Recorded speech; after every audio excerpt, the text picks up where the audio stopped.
Hey guys, Derick here with the Derick Leg Podcast again. We've kind of got a little impromptu episode today. I actually came prepared, and maybe we'll touch on some of this stuff, but I wanted to jump in on just some thoughts I've had over the last couple months, and I was listening to Andy Frisella on the way over to the studio today, and it just kind of hit me, one of the podcasts he was talking about. So I don't want to make this sound like this was like straight out of Derick. This is something I was kind of like inspired to talk about through Andy. And if you guys don't follow Andy, if you can handle a couple F words, he's probably the best follow out there other than the Derick Leg Podcast and other than my guest that we have today. So this has been one of the podcast favorites. We should just call you like the resident guest. The resident guest. This is Blake Norton again. I'm just your filler. No. That's what it is. Well, so I came in today and told Mallory I was just going to go through some thoughts and kind of monologue and just see where it goes. And then when I was listening to this, I was like, man, me and Blake could probably dive into this topic. So we could dive into a lot of stuff, to be fair. Yeah.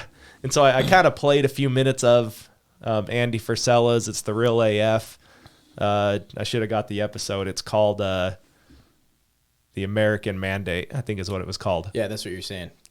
So we kind of were listening to that for a second and got a bunch of notes jotted down. So we're just going to kind of dive right in. The topic is basically, it's like Kennedy said, it's not what the government can do for you, but what you can do for your country or whatever, however he worded that. He says, like, ask not what your country can do for you. Yeah.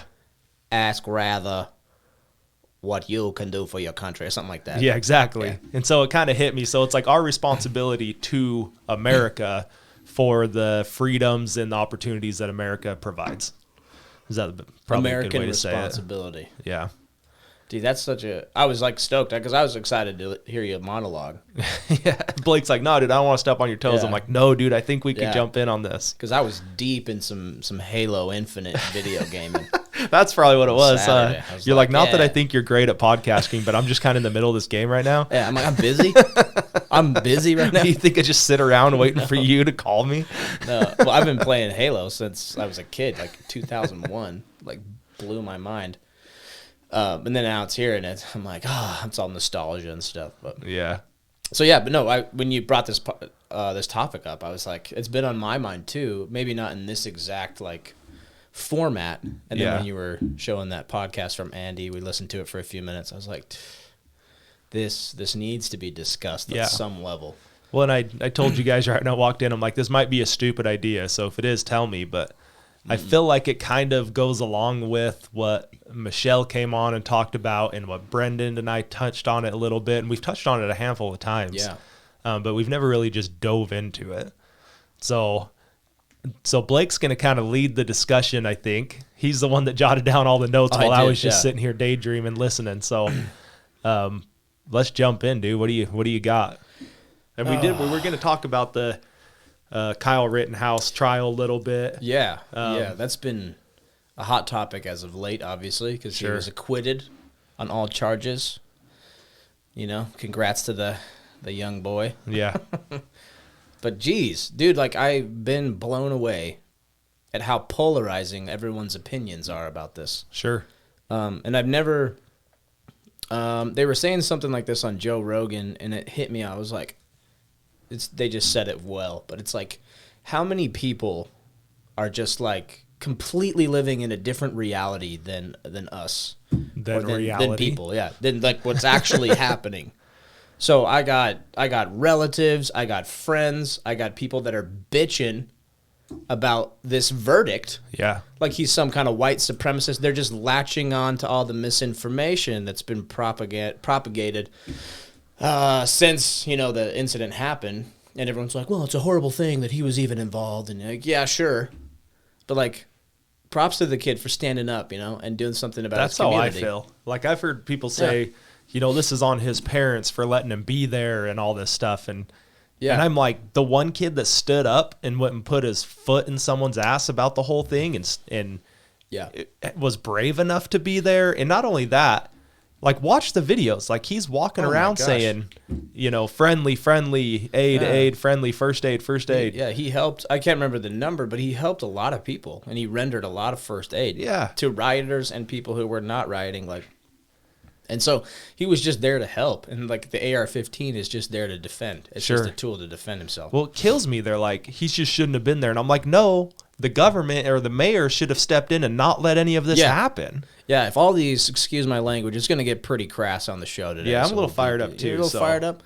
Yeah, so all these fuckers that are in office, that are out there trying to do their job and that are holding the police's hands. The police are trying to do, they're trying to fight with both hands tied behind their back out there. They're trying to do their jobs. Scared to really do anything. Yeah, scared to lose their jobs and everything. And like, this is what ties into American responsibility, right? Here's some of my notes. So, like, if you want to be free, freedom is hard as hell. It's hard. It's responsibility. You have to stand up for stuff if you want your freedom. If not, if you kowtow and if you give in, you keep your job, sure. But, like, shame on all those police officers that didn't stand up and do something. It's just a job. You can move to Florida. I mean, look, you saw DeSantis. Yeah. He had the real Santa Claus, DeSantis. Yeah. Or whatever they're calling him. I don't know. But, like, he's offering people jobs in Florida to come be cops, And, of course, that wasn't happening at the time. Sure. But, like, the community, Americans will take care of you if they see that you're standing up for that stuff. It's a responsibility, though. So just complete lack of responsibility. So this 17-year-old kid has to step up. And that situation was even there. It's just stupid. Well, with that said, there was a bunch of other people there as well. He's just the one that had to act to defend himself. Sure. This could have been a story about a 35-year-old dude. It just happened to be him. Yeah. I'm trying to think of a good analogy on the spot here, but it's like punishing a guy who runs into a building he runs into a burning building to save people and happens to catch the guy dumping gasoline everywhere. Yeah. So he takes him out, and then he gets in trouble. Like, it doesn't make sense. It's not what's, Well, and they, like, one of the parts of the trial, and there's all kinds of stuff on social media going around now with all the little clips and whatnot, with the prosecutor that, in my mind, was a joke. Oh, dude, yeah. Just a total clown. He's an ass clown. Yeah, and he says, well, that Duramax was on fire. Why were you running towards it? Yeah, and he's like, because it was on fire? Because he had a fire extinguisher, so he's extinguishing fires. Yeah. And so he was like, why are you running towards it? And he's like, because it was on fire? Yeah. Like I was going to put it out? Yeah. It's like he had put out trash can fires. He'd put out all this other stuff. Yeah. And just the way that they were trying to paint him was extremely ugly, I think. Yeah, Kyle Rittenhouse is the main character of the video game. Yeah. He's the player. Right. And we're all the non-player characters, just like, Well, so it makes you think, like, and everyone, or at least a lot of people I'm associated with, or, they'd show up with ARs and go walk the streets and do all, but it's like, man, that kid really did. Like, that's one thing to say it. And not only was he like, I'm a badass, I got my gun, you're not going to tear it. He was like, hey, is anyone hurt? I'm going to put these fires out. I'm going to protect this property.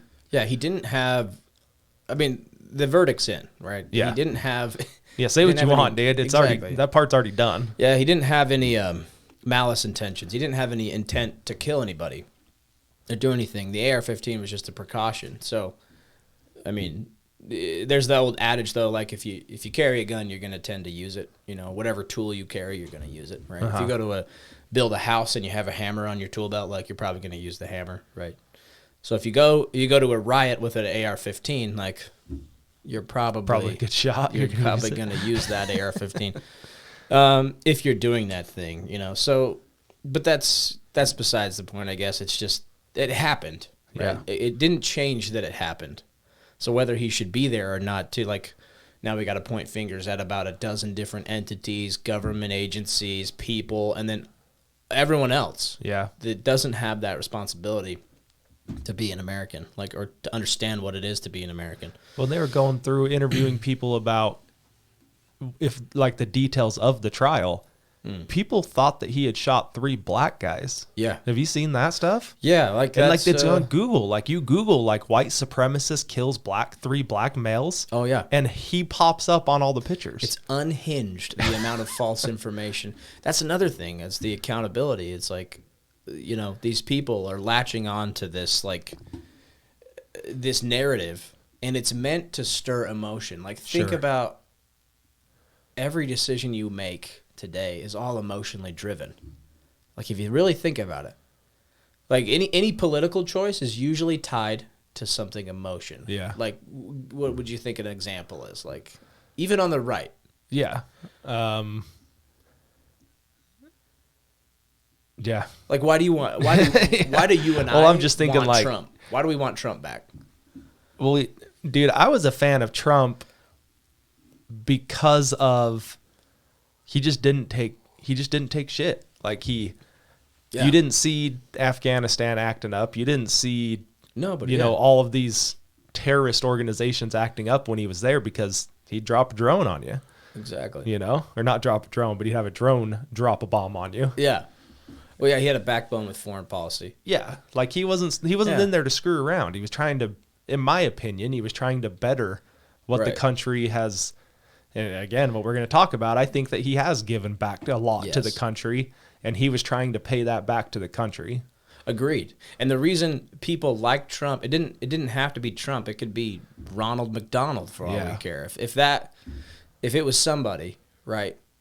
Anybody, if they're standing up for those things that we all want, because you and I think it's a fair assumption, anybody who is Republican or Democrat, they have an emotional tie to what they believe in. I get emotional when I see a flag, right? I understand it. And like what Andy was talking about on his podcast was like Saving Private Ryan. Yeah. Right? The sacrifice that people have given, paid the ultimate price for us to, continue and maintain our freedom. We might not have been directly under siege, but a lot of times we were. It was just, 5, 6, 7 steps away from getting to our doorstep.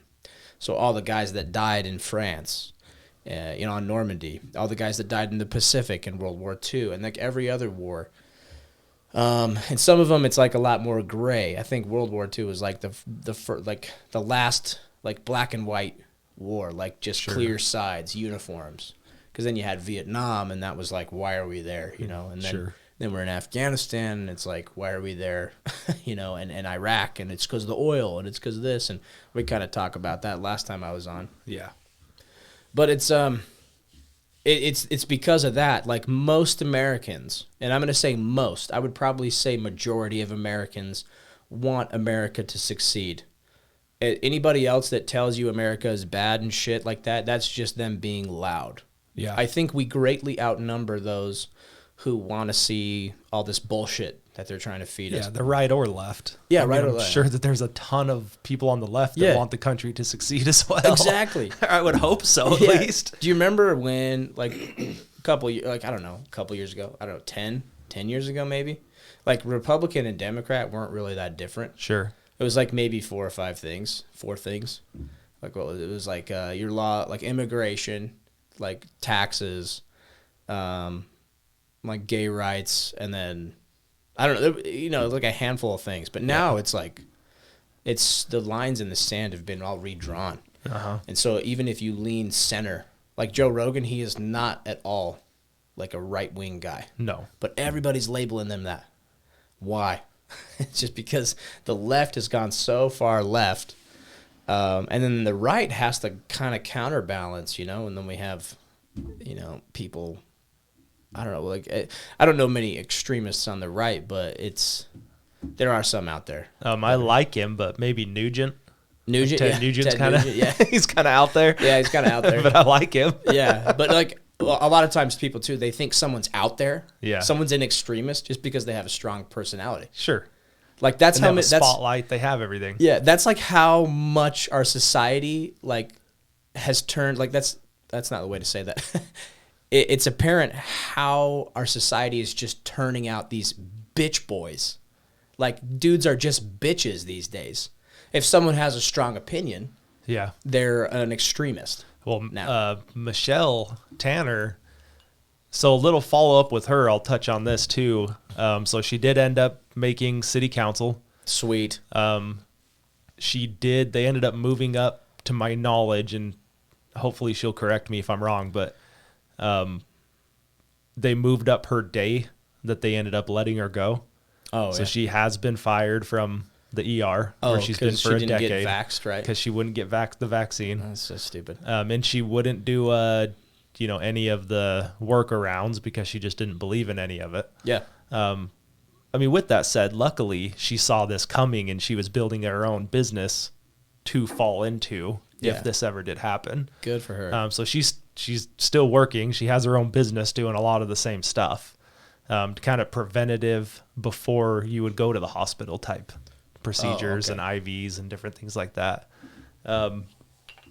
But she posted something the other day that said something to the effect of there's no real men left type of thing. Yeah. I think she said, like, other than my dad and my husband, I'm not sure that there's a whole lot of real men left or something like that. Yeah.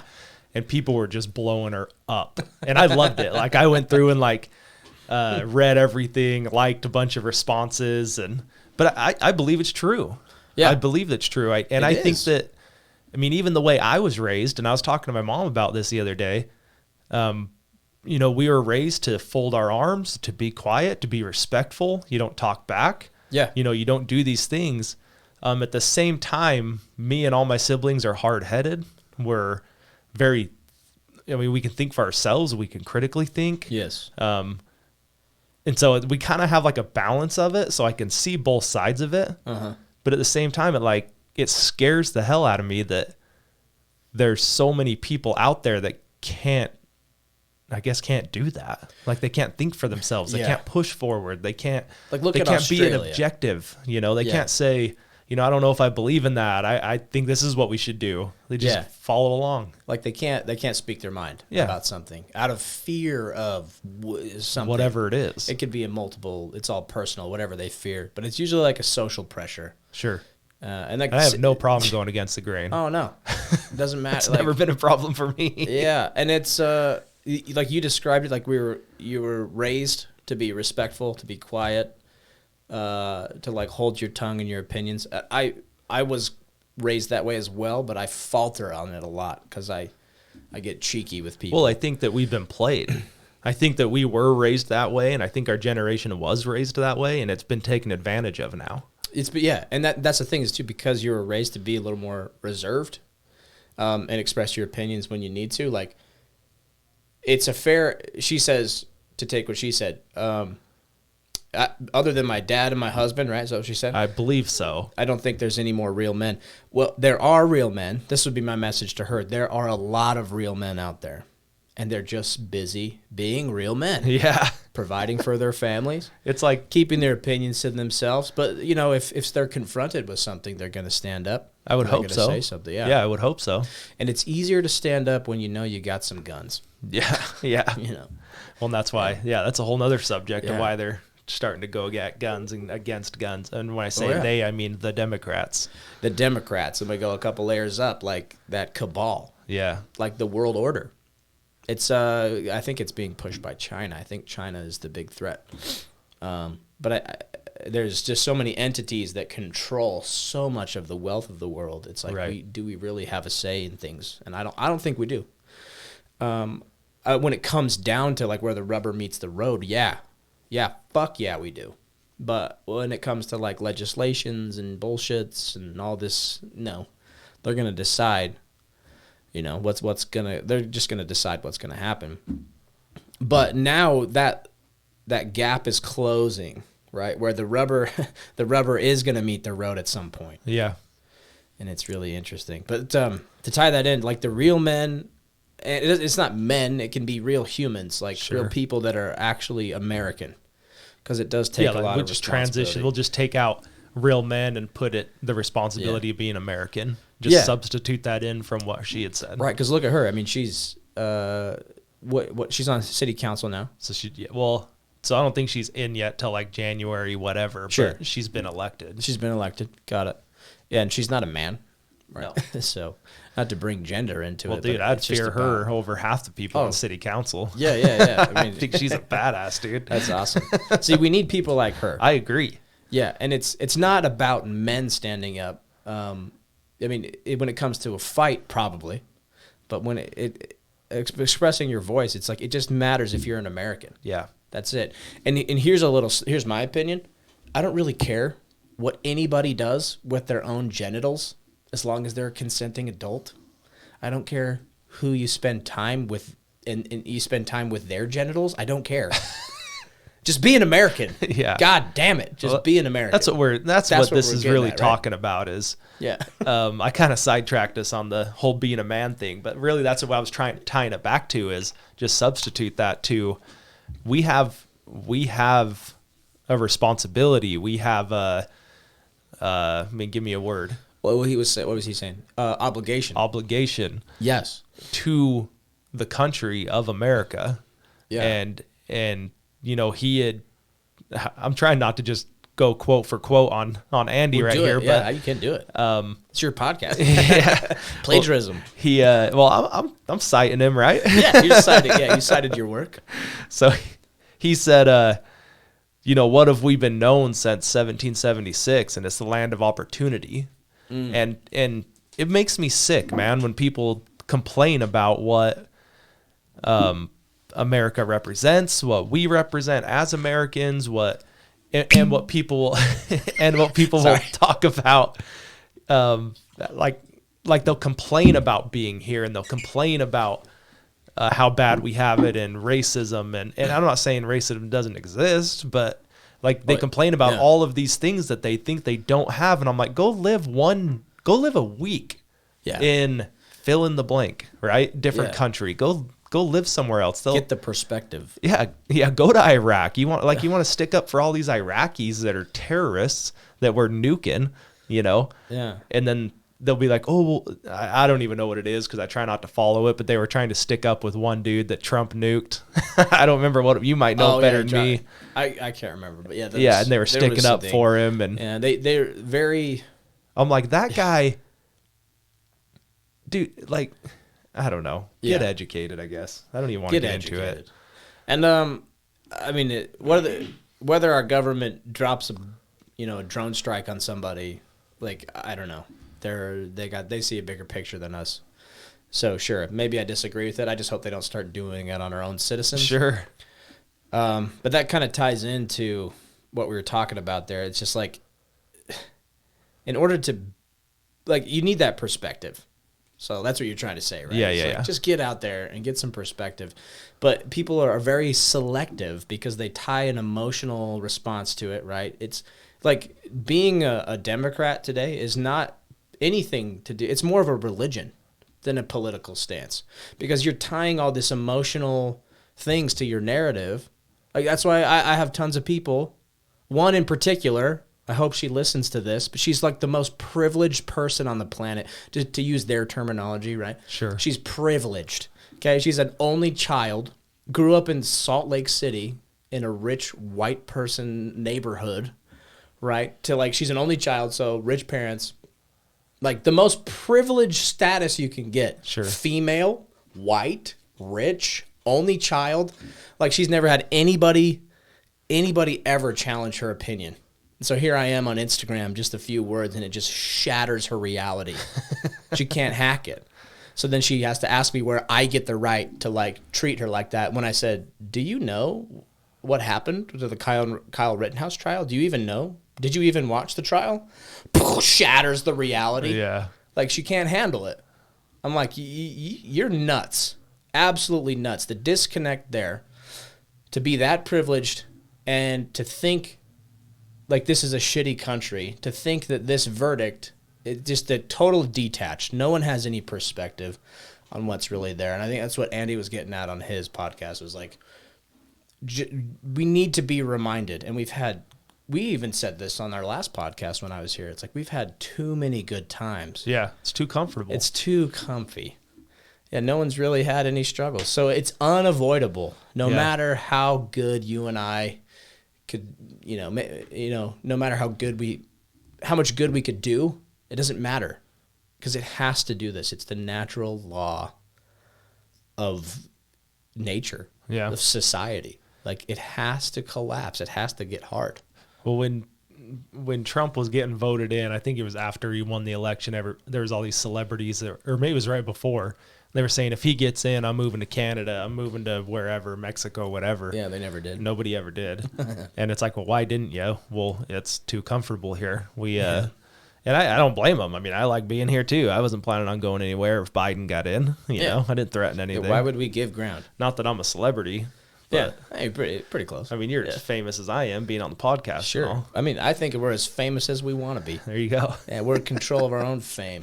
I told a guy the other day, jokingly, I was like, I'm a pillar of the community. Yeah. He kind of like looked at me and I'm like, dude, I'm messing with you. The more action you take and the more you say it out loud, you know, it could very well come true. Derick is the leg of the community. There you go. The leg that you stand on. I don't know about that. Don't stand on me. You can lean on me if you need to. Don't stand on me. But give us another topic on your list over there. Yeah, so I guess we were talking about Kyle Rittenhouse and just the reality shift. Like people, they're in their own reality. They're completely detached from what's real. And even people on the left, they're calling out like the Young Turks, that stupid show. I have no idea what you're talking about. It's worthless. So I like to keep tabs on these things. But the Young Turks, they're a political like commentary group, and kind of like a Ben Shapiro, but on the left. Right? Okay. And it's 3 of them, because Ben Shapiro is a strong enough individual. He can monologue and stand on his own and back up his own opinions. But the Young Turks, they have like 3 or 4 stupid fucks on there. Sorry for my language. I'm not sorry for that. They're stupid fucks. And they're on there just saying all this bullshit that's not true when we just watched live. The entire nation watched live. It's completely recorded. Every single American could have been in that courthouse with Kyle Rittenhouse and watched all the verdicts, or so not the verdicts, but all the evidence. They could have watched the entire proceedings. And most people did. I didn't tune in the entire time. Sure. But I popped some snippets, kept tabs on it. And I'd tune into some channels and some people for their commentary. And channels that I know are not very right-leaning, that are more center, like Joe Rogan. There's a guy named Tim Pool, but he has a YouTube, and he podcasts every night. Dude's crazy. He's live every night. Dang. Dude, that's a commitment, dude. Yeah. So anyway, but I know he's more center leaning. I don't want to hear about the right or left. I want to hear both. Sure. You know. And so he's there giving me updates on that stuff. So anybody that watched this anybody who's a true American, okay, let's get back to that topic. It's responsibility. You have to question everything, question authority. You have an obligation to pursue the truth, and also I put here to pursue greatness. That was from Andy there. But you have that obligation. If you really want to be an American, you have to pursue the truth. You have to look at it objectively. You have to step away from your political cult. And I'm gonna offend some people on the right here too. But Trump is not Jesus Christ. Sure. Yeah, I'm not even religious. Yeah. So Jesus Christ has not much importance to me. I think he was a great guy that lived a couple thousand years ago.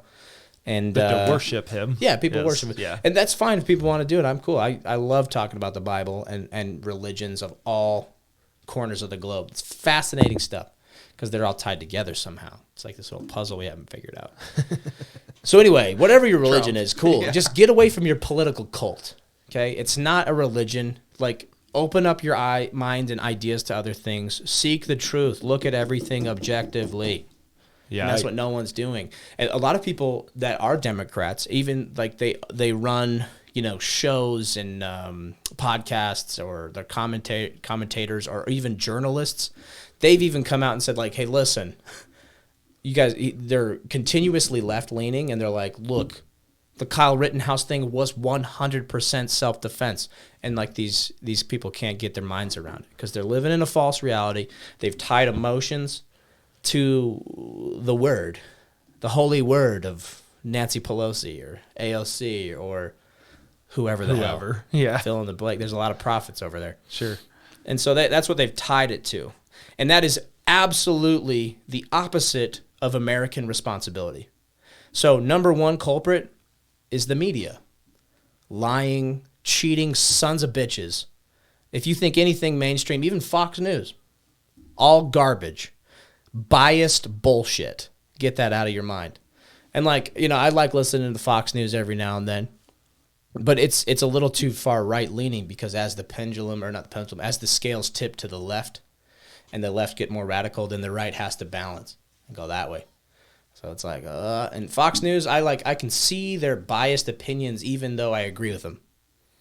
And so mainstream media, just leave it the fuck alone, is my opinion. Well, just do your own research. Come up with your own conclusion about things. And like reading false articles is not doing your own research. Yeah, there's too much information. Yes.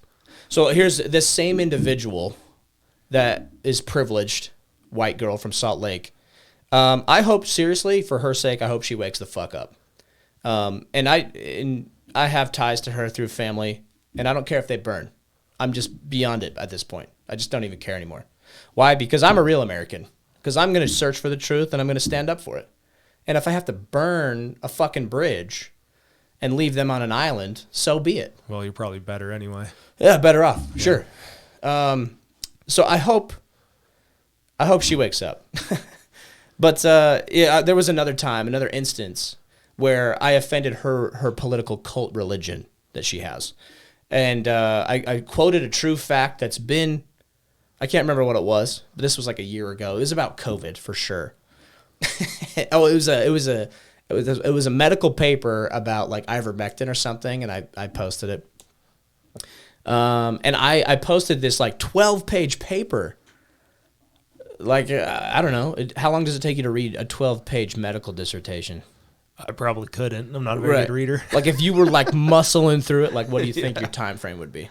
12 pages? 12 pages of, like, medical jargon would take me a while. I can't understand. Yeah, it would take me an hour, at least an hour, if I was really, like... I've tried to read that stuff when Amanda was going through school, and, I couldn't even do it. And so, here I am. I post this on my Instagram, and I skimmed through it. I didn't read the full article, but I was like, this is an interesting read. You guys check it out. Like, this is another scientific opinion coming out of a major institution. A what? A scientific what? A scientific theory or opinion, right? It's just an opinion. It's serious. Those words matter. I'm glad that you brought that up. So I'm like, here's another scientific opinion, because all the other opinions in the mainstream are like, that COVID's going to kill everybody and that you need the vaccine. And here's a guy who was going against that mainstream opinion. So I'm like, here, interesting read. And so within 10 minutes, dude, she hits me with this thing like, oh, interesting paper, but I found like 34 grammatical errors and this and that. It looks like he cited everything.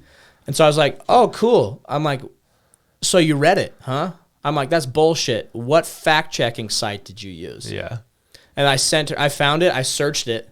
I just copied what she said, put it in the search engine, and it brought up the article, and so I just copied it. Was it this piece of bullshit? I'm like, good thing you use a fact-checking site instead of actually reading it. I don't think anyone could read a 12-page medical dissertation in 15 minutes. I posted it. 15 minutes later, I got this. And have a, thought-out response. Yeah, thought out. 34 grammatical errors. And okay, are you fucking Rain Man? What kind of speed are you reading class Superman? are you Just like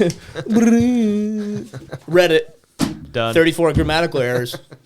There's like, can't be true. This is an empty notebook, so if there was 34 grammatical, it would be all on that page because I can't write. Stupid. Sorry, I'm getting a little intense here, but like, it boggles my mind. And then what's funny too is that this individual is so not really religious, but they're exhibiting all of the attributes of like a complete like cultist fanatic about AOC, Nancy Pelosi, Hillary Clinton, like Joe Biden, like kiss the ground he walks on, like let's travel to Washington D.C. and pray to Mecca, which is Joe Biden. Like, oh, thank God. Oh my gosh, let's go down. I could just go on, but yeah, you might want to make sure that Joe Biden knows where he is when you go to the D.C. Yeah. Make sure he's aware of it. Yeah. Exactly, dude. I mean, he wave at him, he won't even see you. He's just glazed over. Like, look, he's receiving a revelation from the political gods, I guess. There was a stand-up comedian bit, and it was somebody that I recognized, but I'm spacing who it was now. But he talked about when Bush was at a military, addressing the military, I believe it was. Someone threw a shoe at him. Yeah, it was in Iraq. Yeah, Iraq. Yeah, and he just He just freaking dogged Muhammad Ali just ducks it, right? Yeah. Goes right by him. And then they were like, could you imagine if someone threw a shoe at Joe Biden? They're like, that guy's he'll die. Yeah. Like, he'll fall over dead. Yeah, it'll just ding him in the head. Yeah, I was like, that's pretty funny because he's not ducking that thing. Yeah, and like the whole shoe throwing thing, it's like such a cultural significance. Like if I was to spit on you, like that's a big deal, right? It's that equivalent, just like tossing a shoe at somebody in Who Iraq. throws a shoe, honestly? Yeah. Well, that's like an insult. You take your shoe off. And then in like Mexican culture, they have the chancla, I don't. I have What's a lot that? of Mexican friends from the Marine Corps, and they're like, yeah, What's a chancla? The chancla is like the sandal that your Mexican mother throws at you. Okay. She's like, oh, Dios mío, come here. And just nails you. That's a new one for me. Yeah. Yeah, I got a lot of buddies who are Mexican. A lot of them who got their citizenship by coming over here, making it to America, probably illegally or legally, doesn't matter, but they got citizenship through the military service. And like we're talking about American responsibility, like that's for real. That's it. Yeah. It's like the free education kills me. We need free education, and I'm like, well, we have an avenue for that. Go sign up for the military. Exactly. Yeah. Yeah, right? I mean, an education these days is just another word for propaganda. Sure. Yeah. We need free propaganda. I need a free brainwashing. Like, all right. Like, why do you think it's free in socialist countries, you fuck? It's propaganda. Yeah. Yeah. So you kind of brought up the ivermectin. We've talked about Joe Rogan a little bit, and he's been like, they're calling him Dr. Joe because of the whole thing now. Yeah. and he's had, I mean, I love Rogan, dude, because he is that way. I would say he's in the middle. He's admitted that his parents are left. He grew up left. Yeah. He's in the middle, but he's identified as the right Yeah. because of his stances on a lot of things. He's labeled that, right? Yeah. But he talks about ivermectin. What I wanted to talk about was Aaron Rodgers. Did you hear about this? Yeah, you got to bring him up to speed. I know he's been refusing to take the vaccine. So he told everyone that he was, oh gosh, what's the word? He was immunized. So he was telling people he was immunized. and so everyone just kind of passed by him. Yeah, right? Semantics. Yeah, so play on words. I don't think you have to be in the NFL. You don't have to be. You don't have to have the vaccinated. That's the word I'm looking for. Yeah, I guess it's. I think you just have to follow certain rules if you're not. Yeah. And so he was not following those rules. And then he gets COVID, right? And everybody blows up. And they're like, he should be kicked out of the NFL. He should be this. He should be thrown in jail. He should da-da-da-da.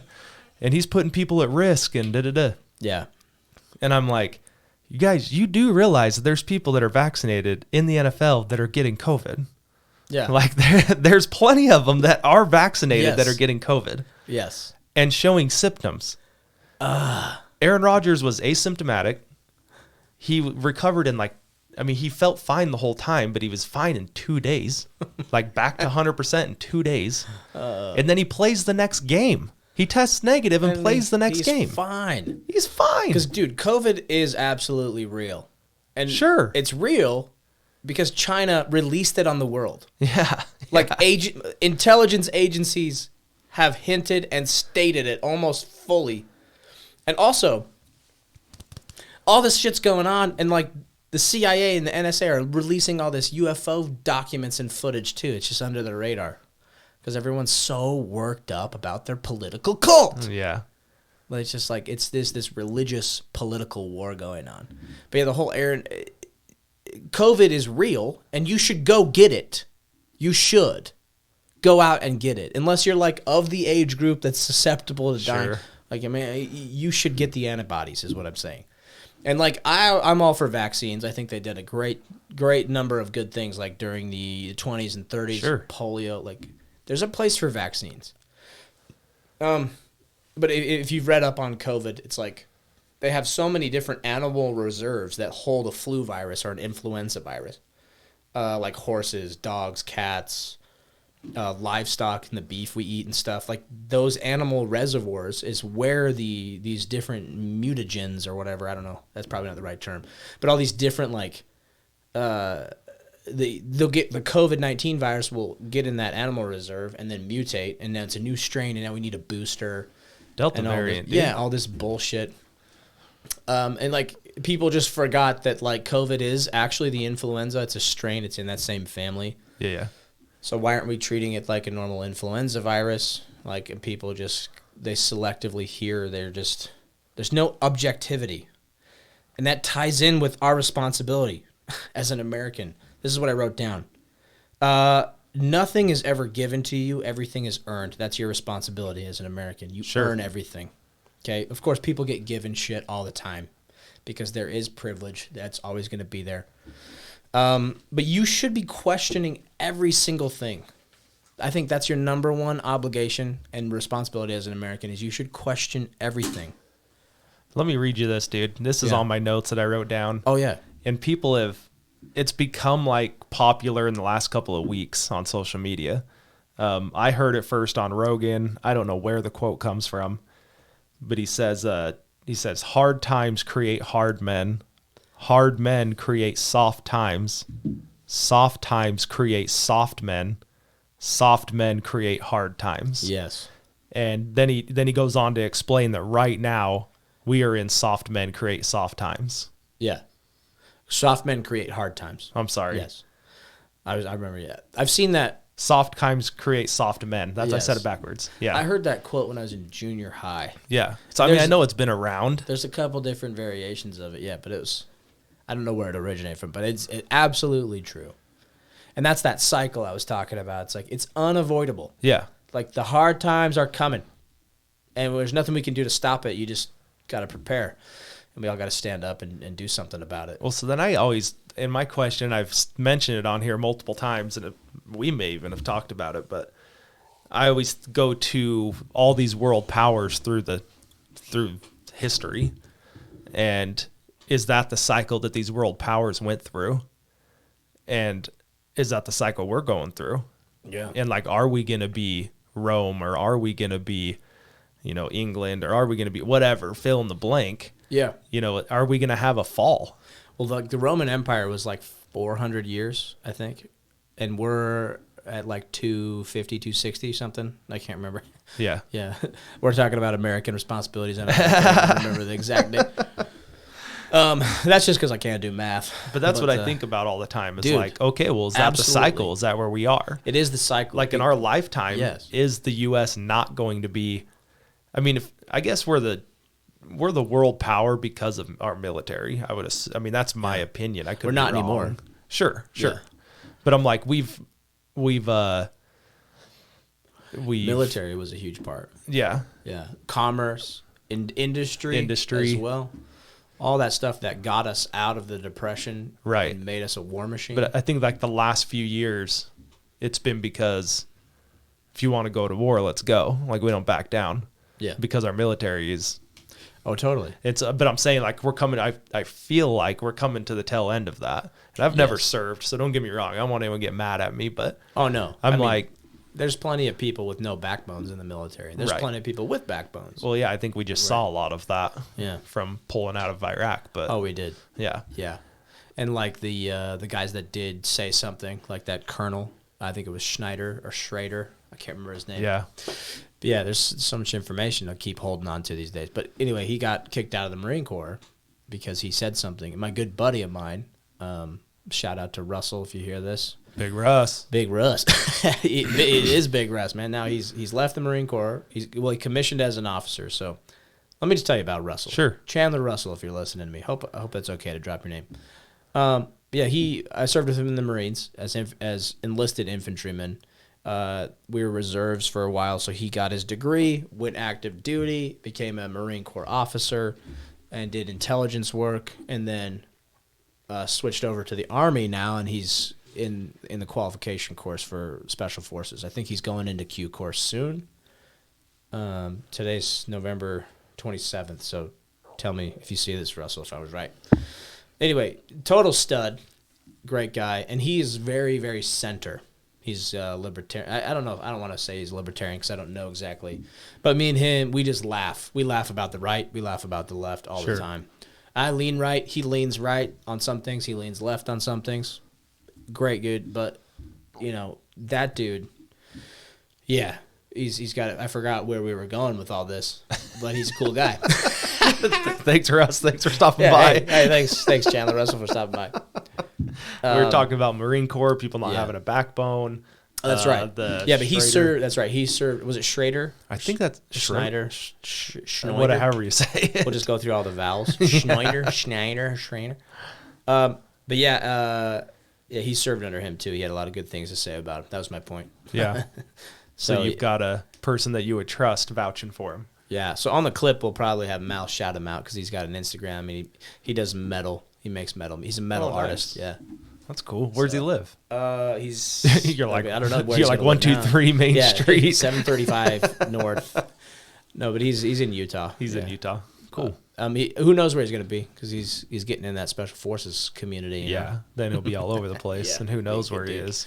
Who knows? Yeah. He'll be watching over us. Yeah, like he might be in the backyard right now, sneaking up, doing some surveillance. He's in a ghillie suit with some night vision, just chilling, watching over the neighborhood. Speaking of surveillance, dude, I've got this story. I think you'll get a kick out of it. So we were dropping all kinds of conspiracy stuff on here last time you were on, right? And I've always joked, like, dude, if there's a bunch of black vans that roll up on me, like it's because of that podcast, you know?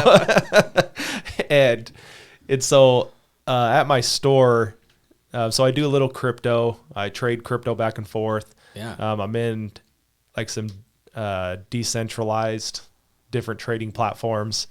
I do a little bit of mining, and so I do different things, and my internet goes down the other day at the store. And I'm like, well, this is weird. I've never had an issue with it. Sure. And so I'm like, I'm sure it'll come back up. And so I just went home that night, came back the next day, it was still down. So I called TDS, who we do internet through, and they had me like go reset the router, go unplug it, go do all that stuff. Nothing. Yeah. And then they're like, well, we'll send a tech out. And so I'm like, okay, like, there it is. That's the alarm. They said, we'll send a tech out. And I'm like, okay, well, if we can be like a priority, like I understand everybody thinks they are, but like I've got to open a retail store. Like I kind of need some internet. Yeah. And I'm like, we process everything over the internet, so I kind of need that. Yeah, of course. And so they're like, yeah, we'll get someone over there. So this guy shows up, okay? He's not in like TDS gear. I never saw his vehicle. It's like, I don't know where he parked. And he walks in and he says, here to fix the internet. And I'm like, yeah, dude, the router's right back here, And so he comes back and that's all he says to me. Yeah. And he starts like hooking all this stuff up. Well, first he walks by one of my mining rigs and he's looking at it and he's like, for people that are on video, like he's going to like reach for things. And people that don't know what mining is, you basically have a motherboard and then you have some video cards, or at least if you're going to GPU mine. So I have video cards just hanging off a shelf, and he's like going to touch them all, and the fans are all running and everything. And you're like, that's not. Yeah, I'm like, that's not the router. And he looks back at me, and he looks back at the rig, and he's like looking around, and I'm like, no, it's over there. Like it's not even in this area. It's over there. Yeah. And he of course it looks like it's all his computer stuff, right? So he goes straight to that. Ends up finding the router. He starts hooking all this stuff into it. Then he disappears, he goes outside. A little later comes back, hooks up like this little transmitter thing to it, disappears. Yeah. And I'm like, what is this guy doing? Like, this must be like a big deal. Yeah. I'm like, at worst, like a cable got cut on the roof or something, I don't know. Yeah. And so all of a sudden my phone starts binging in all this stuff. So I knew I got connected back to Wi-Fi. And he comes back in. I said, you get it fixed? And he says, cable disconnected. And I'm like, what?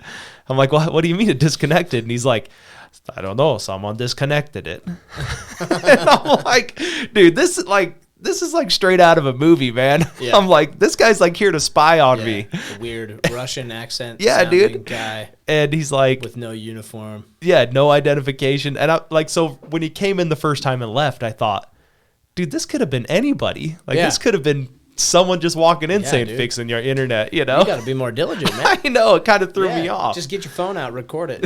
Well, and so then everything starts working. He says your line was disconnected.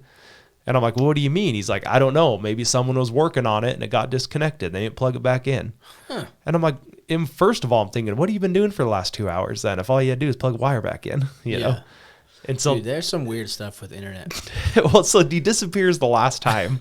And I'm like, did he leave? Like, so I'm like, go walking around our building and there's 6 or 7 businesses in it's a large building. Yeah. And so I'm walking around the back of it and I'm trying to find this guy and I'm like, oh, he must have just left. Yeah. And right as I get to the edge of the back of the building, he pops around the corner and he's like, everything good? You know, in his accent. And I'm like, I think so. Like, you tell me. Like, it's all. Yeah, and you're he's the like, pro here. Yeah. You son of a bitch. And he's like, oh, yeah, if you're good, I'm good. And I'm like, cool. And then I walk around the corner and I peek around the corner and he's in like a white F-150 and rolls. And I'm like, dude, I'm like, this guy just put some kind of bug in my store or something, man. I don't know, dude. I was freaked out. Dude, I'll come take a look if you want. I was like, we need to sweep this place now. Dude, I will come take a look at you. And his best explanation was someone unhooked it. Yeah. So there's a little trick you can do with bugs. Turn off all the lights, pull out your phone camera, and your phone will pick up a faint... It might be different on newer phones. I'm not sure. But your phone will pick up a faint light, a little bit of a light. It'll capture more light. Really? Than your eye. Sure. And so you might gloss over something. But you can look around a hotel room, just look at your camera. You don't even have to film it or record it. Just open your pull camera it up and look at it. If you get a good angle, like in an event, you could possibly see light. I'm not sure if it's refracting off of a lens or if it's like something, but sometimes you'll see a light. That's a very rudimentary tactic you can do. Normally, just like understanding what wires do what, like a TV like this is already built in with spyware. Like it's probably recording our conversation. Yeah. Like there's a lot of shit we don't know. That's probably what tipped off the FBI. Yeah. I mean, like, look, I'm going to hold this up so that the viewer can see it. Like, I don't know what any of these lenses do except for one. I know one's a flash. Like, one's, flash, red, and then there's one, it's like all square looking, like, that's the one the CIA taps into. There's also some theories out there that Wi-Fi signals can be used like radar, and they can map out a room. And so if you're getting enough pings from radar... Like right now, if I was to walk past a router, like if someone with the right software was compiling that Wi-Fi data, the signal would be affected by me walking, so they can tell if someone's standing, sitting, laying down, moving around, how many people are in a room. Like that's some heavy shit that people don't want to talk about. Yeah, people scary, aren't ready to talk about that shit. So there's some weird Wi-Fi shit going on. Dude, there's so much. Have you ever heard of a Wi-Fi duck? Mm-mm. This was, there was one time we considered using one when I was working for Uncle Sam, but we didn't ever need it because it's really risky. So basically, if I could access like your computer, I would stick a Wi-Fi duck into a USB port. It's a USB port connected to, when I was using them, they were like a little circuit board. It's like a tiny little, I don't know enough about computers, so I'm going to ruin it. But if I could get that Wi-Fi duck into somebody who could access his Wi-Fi, or usually it has a little built-in antenna into it too, and it basically turns it into a keyboard, over like a Bluetooth or a Wi-Fi. I'm not sure. I should have paid more attention. But it's a cool story, though. Yeah, you plug it into a device, and it turns into a keyboard for that. So somebody who's remote, can just get in a block away in a van, or not, a block's probably too far, but close by, they can just. So if you're in an internet cafe, and this is how it was explained to me. If you're in an internet cafe, and you make somebody spill their drink or some shit or whatever, and you could plug it in long enough, like they literally need maybe 20, 30 seconds in there because they have it all macroed. They already have this like all the commands are preloaded on a command prompt, and they can just send it. So you plug that Wi-Fi in, they got a signal on it, and they can put a backdoor Trojan horse that uploads info via the internet connection to that device. All sorts of shit. And then if it's connected to the internet, they can go back through it and just comb through the data really slow and then they can take their time after that. Yeah. And so when I was working for good old Uncle Sam, that was a thing. Some James Bond stuff, dude. Yeah, never did it. I was too stupid. I was more. Well, you probably did because you didn't understand what it was. Oh fuck no, yeah. No, it was like, hey, there's an asset here that needs protection, so I just go sit there and. They're like, send Big Russ. Yeah, Big Russ. Come on, Chandler. Yeah, it's really boring shit. Really boring shit, but yeah, so that's a thing. Like, your data is just out there, like, if you're going to use it. Even if you use, like, a VPN, which is a virtual private network. You know, you've seen that, like, NordVPN. If you've ever watched a YouTube channel, they usually get sponsored by them. They're like, oh, try NordVPN. And you can, like, hide your IP address. So it is, like, behind a few more layers. But anybody who's got the right tools and the know-how, they can still... If you're being targeted, there's nothing you can do, really. Sure. If you're using Patriot Act, bro. Yeah, Patriot Act. Yeah. You know, I was thinking about Patriot Act, and it's funny that they name it the Patriot Act. Do you know why they did? Yeah, to make us feel safe about it. Exactly. That's exactly what I was trying to get to. Yeah, those words matter, dude. Like, Patriot, I'm a patriot. Yeah, I'm all for the Patriot Act. Yeah. I mean, if you just went up to someone on the street and you were like, dude, do you believe that we should have the Patriot Act? Yeah. Like, who would say no? Be like, oh, Patriot Act's awful. Oh, sure, yeah. Yeah, and then it's like, no, do you really don't understand what it is? Well, have you seen, like, the basic trivia that they ask people on the street sometimes? Yeah, that stuff kills me, dude. Some teenage white girl's like, like, what's the capital of Nevada? And she's like, Alaska, you know? Yeah. And they're always like, and they just laugh and giggle with their friends. And then there's, like, that one guy, they pull, like, a homeless guy. Yeah. Or an immigrant. Yeah. And they're like, how many people live in America? And they're like, McDonald's, you know? Just stupid shit. So, yeah, like, the average intelligence of these people are, like, extremely low. There. Yeah. Yeah, extremely low. And, like, you go, I don't know. You know, if you want to go get those answers, then you go downtown somewhere. Yeah. Yeah. What else? You got anything else on there? Did we pretty much touch it all? So we were talking. I guess we've been bouncing off. I know, dude. So basically, I guess if anything gets anybody from this, if you pull anything from this podcast, it should be this: like, freedom is hard. It's a responsibility. It's not like I get free shit. It's not easy. Well, we're not just directing this to the military either. Like, freedom's tied to the military a lot. Freedom's not free, all this stuff. But if you're an American, you have the responsibility. It is. And I've never seen it more apparent in this light. Like, nothing is given. Everything is earned in this life. And the way Andy said it, is obligation, your obligation as an American is to pursue greatness. Yes. Like, it takes work to earn, even in a capitalist environment.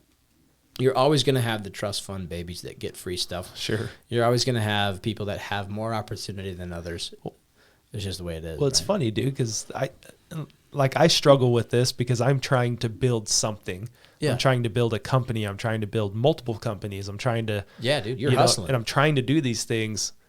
And then I'm like, for what? Like, I mean, I would want ideally, best case scenario, my son steps in and wants to run it all, and I can teach him how to do these things, and he pushes it even more forward to the next generation. Yes. But it's like, I mean, let's just say I strike oil here on something. Yeah. And now my kid's a trust fund baby. Like, I don't even want that. Yeah. You know, like, I want my kid to have to go through some struggles, and I want them to. Yes. And Andy says it like this, like, not only should you be taking the harder road, you should probably be taking the hardest road. You should. Yeah. Yeah, and I find myself sometimes I want to be comfortable. Sure. I've taken a lot of hard roads, though, like, in my past. I can't discredit myself on that. Sure. But, yeah, sometimes I want to sit back and relax. There's nothing wrong about enjoying where you're at in life, but just don't become stagnant is the thing. And so it's like, taking that hardest road is the thing. And you have a unique opportunity here because your son, like, he can't even talk yet, right? He's like, the only thing he really says, he kind of says dog. Yeah. Oh, he says mom, dad, mama, dada. Yeah. Bye, hi. Yeah. So he's getting there. Yeah. So, like, you have a unique opportunity to start teaching him this American responsibility. Yes. like, hey, you're not getting a dime from me. And in reality, he probably will. But if he doesn't, Well, I mean, I'm already paying for everything for him. Sure, right? And that's like Spoiled. would you say, is that an obligation? That's my obligation. Yeah, when you have a kid, Sure. right? Sure. So that's part of it. But like, yeah, you could paint that picture to them and be like, listen, what it means to be American is to go pursue something greater than yourself, pursue excellence, pursue greatness. Because why? Because you have the opportunity. Right. What else are you going to do with your life? Just pay taxes and be someone else's subject? I'm not about that. Dude, and that's kind of the human condition. It is now. Yeah. Like I'm not terribly religious, but I did grow up Mormon. And you know that. Yeah. And even when I was Mormon, I could never stand or like grasp the concept of like Christ being the shepherd and I'm just I'm a sheep. I don't want to be a sheep. Sure.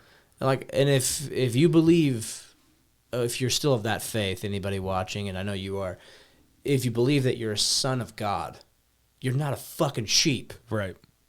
That's weird for me to say the F word in that context. You're not a sheep. You're not a sheep. The good shepherd and being a sheep and being submissive is like, no, it's so contradictive. Like, people who are sheep pray to find their car keys. Please, God, help me find my car keys. Please help me do good on my test. You're the son of the most powerful, son or daughter of the most powerful being in the universe. Act like it. Sure. Study, you dumb bitch. I mean, I don't have a problem with any of that. No, I know you don't. Anything you're saying. I'm more speaking to the world at this point. I'm I- not speaking to Derick Lake. I do want to touch on this, though. You said it's like our obligation as parents. Yes. I mean, you don't have kids yet. No. But and I don't feel qualified to speak on this, to be honest, because I've only been doing this a year. So, you know, you're more qualified no than judgments me. over here. Go ahead. But I do feel like it is 100% our obligation. Well, I'll just let me put a little Derick history out there for everyone listening. So, with my own father, a lot of my respect and a lot of my whatever word you want to put to it, feeling like I needed him in my life, came down to that. Once he felt like it was no longer his obligation to be my dad, and I had to start picking up the slack that he wasn't doing, that's where I started disconnecting from him, you know, as in a relationship, in a father-son relationship, in, you know, whatever else you want to put to it. I just respect is the way that I put it. But and I'm not going to do that. Like, that is strong for me to my son to be like, you don't owe me anything, but I owe you everything. I mean, that's how I feel with him. That's a father to a son. You owe him everything. I do. I mean, you're right. And like, cause like, I mean, I had a great childhood, so I can only go off of that. Sure. But to think that I owe my parents something, I owe every human being some level of respect. Sure. Right. But I don't. Do I owe my family for the obligations that they brought me into this world for? Like, do you owe your son, as a dad, you owe him everything? Like he said, that's well said. Yeah. I'm just trying to pick this apart. Yeah. But does he owe you for putting food on the table, raising him? I think if you believe it one way, you can't believe it the other way. Yeah. I would say he owes it forward. Sure. To another generation. Well, and with that said, like, dude, that's way good. I don't feel like that's some deep shit, Derick. Well, it's funny, dude, because like with my mom, like, so switch that around to my mom, and I know she'll listen to this, so I don't want to butcher this, but I feel like she's already paid her debt, if that's a good way to put it. I feel like, like she's done her part. Like, I don't need her.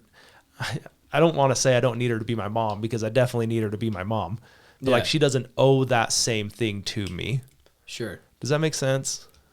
I can't put the words together, but I think you could package it different, but like that makes sense to me. Yeah. Yeah. And so with that said, I'm like, you know, you're your kids everything. They don't owe you anything. But at the same time, I look at everything my mom went through with my dad. And again, like, I don't know how much she loves me getting on here and talking about my my parents. Yeah.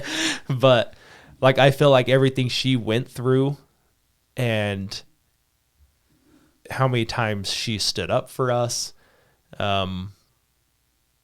you know, when my dad would mentally go downhill, or when he would leave, or when he would get pissed and leave, or when he'd move out, or any of these things that he always pulled to get attention, or to not, well, I shouldn't say to get attention. There were times he did it to get attention. There were other times because I believe that he had childhood trauma. He had family trauma that he was never allowed to figure out or work through. Sure. He was the oldest in his family, and he had a like I always say, that was his cross to bear. Yeah. You know, like that was his thing he had to do, and it put a lot of pressure on him. He had, was it like 8 or 9 siblings in his family? Oh, wow. So there's a lot of kids that he always felt responsible for. And it's funny too, because like, side note, like my oldest brother has that protective quality about him as well that my dad had. Sure. Like I love all my brothers, right? Uh-huh. But Mike's ex-military, he's tattoos, he's, I mean, I guess like rough around the edges, if you want to put it that way. Sure. But like, that dude would take his shirt off of his back to help anybody. Yeah. And when it comes to like his siblings, I know at a drop of a hat, that dude is there. Yeah. And that's who you want protecting you. That's what I'm saying. That's what I'm kind of getting at, is like, you know, he's earned the mantle, would you say? Yeah. Yeah. I love Mike. He's qualified. Well, dude, and this is cool too. I don't know if anyone will care about this, but it's kind of funny to me that, so my son, Will, he's just turned 1, right? So he's like just starting to recognize everything. He's pointing at stuff, you know. Yeah. He knows he wants his blanket and his bottle when he wants it, right? That's about the extent of his life. Sweet. And he knows when mom and dad are around. But when my oldest brother Mike's around, dude, he's got this connection to my brother. He just loses it. I can't explain it. I mean, he so he'll like high five Mike. He doesn't high five anyone else. Yeah, it's just exclusively for and Mike. And then we're just after Thanksgiving. So we had Thanksgiving at my house 2 days ago, right? Yeah. 2 days ago. And I don't kiss Will on the mouth. Like, I think it's weird. Weird. I think it's weird never when parents. understood that. I mean, if you want to do it with your kids, knock yourself mom. out. You can kiss mom. Sure. Yeah, but I think it's weird when like parents kiss their kids on the lips. And so like, I don't do that. Like, I kiss them on the top of the head, or yeah, there you go. But anyway, so Mike's leaving, and he's like, "Hey, buddy," he's like, "Love you," you know, and like gives him a hug, and Will hug him. Like, he'll put his arms around him and hug him. Yeah. And then Will like picks his head up and like leans in for a kiss, and like kisses Mike. And I'm looking around like, is anyone else seeing this? Like, what the hell? Yeah, and he kissed him like 3 or 4 times, but it like hit me like, I don't know, it just kind of hit me like, this is what it's all about. I mean, that kid humbles me a lot. Sure. William does. And the different, I don't know. Do you know what I'm trying to say? Yeah, I know exactly what you're trying to say. Like, do you hear that car alarm? Yeah. There's a car alarm going on. Is that your truck? I don't have an alarm on my truck. Do I have a car alarm on my truck? Mallory's probably like, son of a. Oh, I'm so mad right now. I'll go check on it. You go about your protocol. Yeah. That's Mal is like a, I don't want to say Nazi because that's the word that came to my head when you said Mal is like a. She is a sound perfectionist. Yeah. It's the neighbor's car, so who knows how long that'll be. Who knows? That'll be there. Can you hear it on the sound? Yeah. Oh, you can. Oh, you can. Oh, there it goes. Okay. Oh, it stopped. Pick back up where you. Yeah, dude. Basically, I was just going to that's what just it's all family, man. Like and not even. I wouldn't even say blood. Like, I'll throw that out there. Like, my family, my siblings are very close, and that's great. But I've got friends, dude, that are brothers to me. I've got friends that are, like, I have a couple friends that are girls that I would be there for at a drop of a hat. I have girls that work for me. I would be there at a drop of a hat.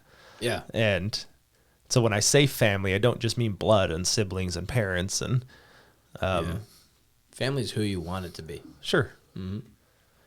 Yeah, there's been times where I didn't want my family to be my family. Yeah. And there's times where I do, Sure. Yeah, I 100% agree. Like, and I think what we were tying that into is like your brother, Mike was his name? Yeah. Like, he's that protector role. Yeah. Right. And that's universal. Like everybody, like even your 1-year-old son picks up on that. Yeah, I mean that's kind of where I was going with that. I feel like Mike was that example to me more than my dad was. That's where I kind of was going with this. And so he kind of gave me that example.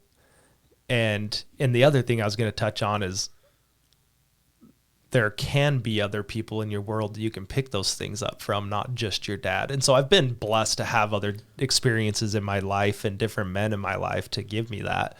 Yeah. And then the other thing I was going to say is the kids that we're raising now in the world that we're bringing them up in now, and the responsibility and the obligation I have to my son. And a lot of people say, well, are you scared to be like raising a kid in these days? Right. And I'm like, well, if anything, if I do my job, my kid's going to dominate. Yeah. Like if you're right in how the world is going to be in 10, 15 years, right, 20 years, my kid's going to dominate. You're like, those kids will work for my kid. Oh, absolutely. You know what I mean? Yeah. And it's like, I used to think like that. It was like, oh, I don't want to have a kid in this climate. I did or too. Like but the older I get, and also the more successful I get, I would self-proclaim I'm a good salesman, and I'm getting better. And so the money is finally flowing in for me. It's been amazing. And it's been under this climate and everything, and I could sit there and let the COVID climate, the political climate, and everything determine my outcome, but I don't want that. Yeah. I'm in control. Sure. I'm accepting the mantle of being an American. I'm accepting responsibility for my life. And that's what socialism will take away from you. That's what capitalism, or it's not capitalism, sorry, communism. Communism. Socialism and communism will take that away from you. And wow, how easy would it be to let the government be responsible for all of your shortcomings? Well, yeah, that's why people get tied to it. That's it's why people want it. Free healthcare, free education. Go educate yourself. Right. Look at everything objectively. Well, I didn't get any education past high school, and I barely got any there. That seemed to be doing okay. And that's not the goal of life, to be the smartest guy in the room. Yeah. They're usually the smartest guy in the room. Yeah, here's a word for you. Douchebag. Yeah. If you're the smartest guy in the room and you think you're the smartest guy in the room, you're a fucking prick. Well, you're in the wrong room, is what I've always said. Yeah, you're in the wrong room. Yeah. Yeah, you should be the dumbest guy in the room every time. If you're the smartest guy, like, it's time for you to move on. Yep. And get something more challenging. Well, and it's like the book that Mallory put behind you of Extreme Ownership. Oh, yeah. I mean, that'll change that whole, everything that you just said puts it on its head if there's extreme ownership. Own it. Yeah. That's a good point. Yeah. The words of Jocko Willink coming through here. I've read this book twice. Go read it. Extreme Ownership. Yeah, and it's about leadership, but even if you're not in a leadership position, it's good to understand. It's not. It is. It claims to be. You're right. But it's not. I mean, it changed my life, man. It's like the why me, it's not my fault. But the leader part of it in my life was huge because when you have employees, when you're running businesses, when you're doing these things, it's a whole shift to be like, that's a good point. You know, something happens and anybody would be like, no, dude, your employee did that. Right. I mean, that would be like the narrative of the world would be like, this was your employee's fault. And to be able to step back and be like, this is my fault because I could have directed him different. I could have not put that in his way. I could have taken it. I could have done it. There's different ways for different situations, but at the end of the day, it's my fault. Exactly. And not even being negative, it's my fault, but it's my fault. What do we do now? How do we make sure that doesn't happen again? You know, where do we go from here type of thing? Dude, I'm going to write this down. Yeah, that's the most important part. You just outlined accountability. Because, like, you might not be leading a business or, I mean, how many employees do you have? I mean, I've got 5 or 6. 5? Yeah. So there's some business owners that are leading 300. Sure. Right? But it's all the same. And it doesn't matter if you're leading 5, 300, or 0. You're still leading yourself. Right? Yeah. You're still... You have to have extreme ownership with your own life. Right. And being honest with yourself. What else does that mean? I'm gonna write this down. It's just accountability. Yeah, that's another part of being an American. I think a lot of it too helped me when I realized that I'm in control of myself. I control my own emotions. I control my own world. I mean, I control it. And you do. And giving that power to someone else. And I think a part of it too is like I'm a red personality, I'm type A, I'm all these things. And so I think that's like the ownership. It's hard for me to deal with because it can't be my fault. Yeah. Right. And so that was the big shift for me going to, okay, well, but it's not as negative as everyone says it is. No. It's actually the gateway to open up. Yeah. So much more potential. Exactly. It goes back to that analogy I was saying with religion, or it's mainly with Christianity because that reference is specifically tied to shepherd and sheep. Sure. But like that's the difference between someone who is a sheep and someone who is not, someone who is free thinking and maybe what we'd call a sheepdog or even a wolf. I don't know. Someone who's not a sheep that's all the most important thing. Someone who's a sheep, like they put some of that accountability or all of it on God. Yeah. Or on something religious or the natural man or something like that, It's like if God was here, who does he put that on? Yeah. Well, God's perfect. Okay, well, maybe. We don't know him. We'll meet him. Maybe we'll meet him. Yeah, we read about him a little bit. But the God I've read about, like, he told the Israelites to go to war against the Philistines just because they didn't cut off their penises. Well, cut off the foreskins of their penises. Not all of it. Yeah, not all of it. I mean, don't do that. But yeah, because they didn't circumcise their kids, it's like, hey, go to war with those guys. So there's a lot of inconsistency on whose God is. So I don't think that's the point of it. I think it's who am I? I think that's the point of it. Sure. Who am I? And what am I accountable to? Well, I'm accountable to myself. Well, what's the purpose of anything? Like, should the government do everything for me? No. Should my family? Should the world? Should fill in the blank? You're on your own. Right. And there's a lot of people that they do this self-help stuff or they're famous for quoting because they're successful. Like you got who are they? Grant Cardone. You got my favorite one of late is Brad Lee. Have you ever heard him from Vegas? Yeah. Las Vegas. Dude, that guy. Is that where he's from? Well, I don't know if he's from there, but he lives there. Okay.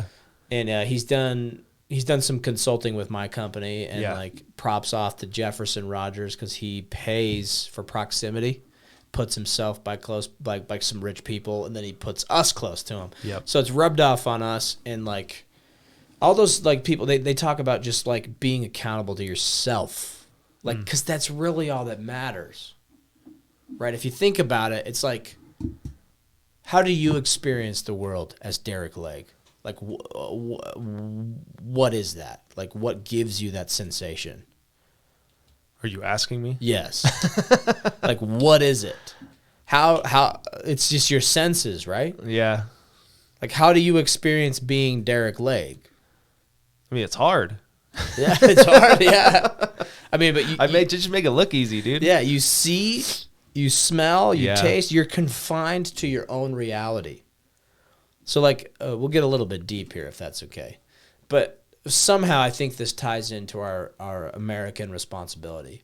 Is you have to understand that every one of us is limited to our own senses. We're literally taking everybody else's word for it. Like, I don't know how your Thanksgiving went because I wasn't there. So if you tell me about it, yeah, that's the only way I'm going to know how your Thanksgiving went. Okay. If I wasn't there on January 6th when they, all the right-wing guys pushed into the White House or whatever, and it wasn't the White House, but you know what I'm saying? What was it, the Capitol? Capitol. Kenosha with what's his bucket? Rittenhouse. Rittenhouse. Like, we're just taking everybody's word for it. Now, video is awful helpful. Yeah. Because we can see. I can only see, I can only hear, and I can only taste and feel, like touch something. That's all I can do in this life. So it's like, have you ever had a bowl of Fruit Loops? Sure. Sure. So 100%, because you probably saw a commercial for Fruit Loops. You've smelled Fruit Loops. You've tasted Fruit Loops. You probably put your hand on the box of Fruit Loops and saw it, like in the store.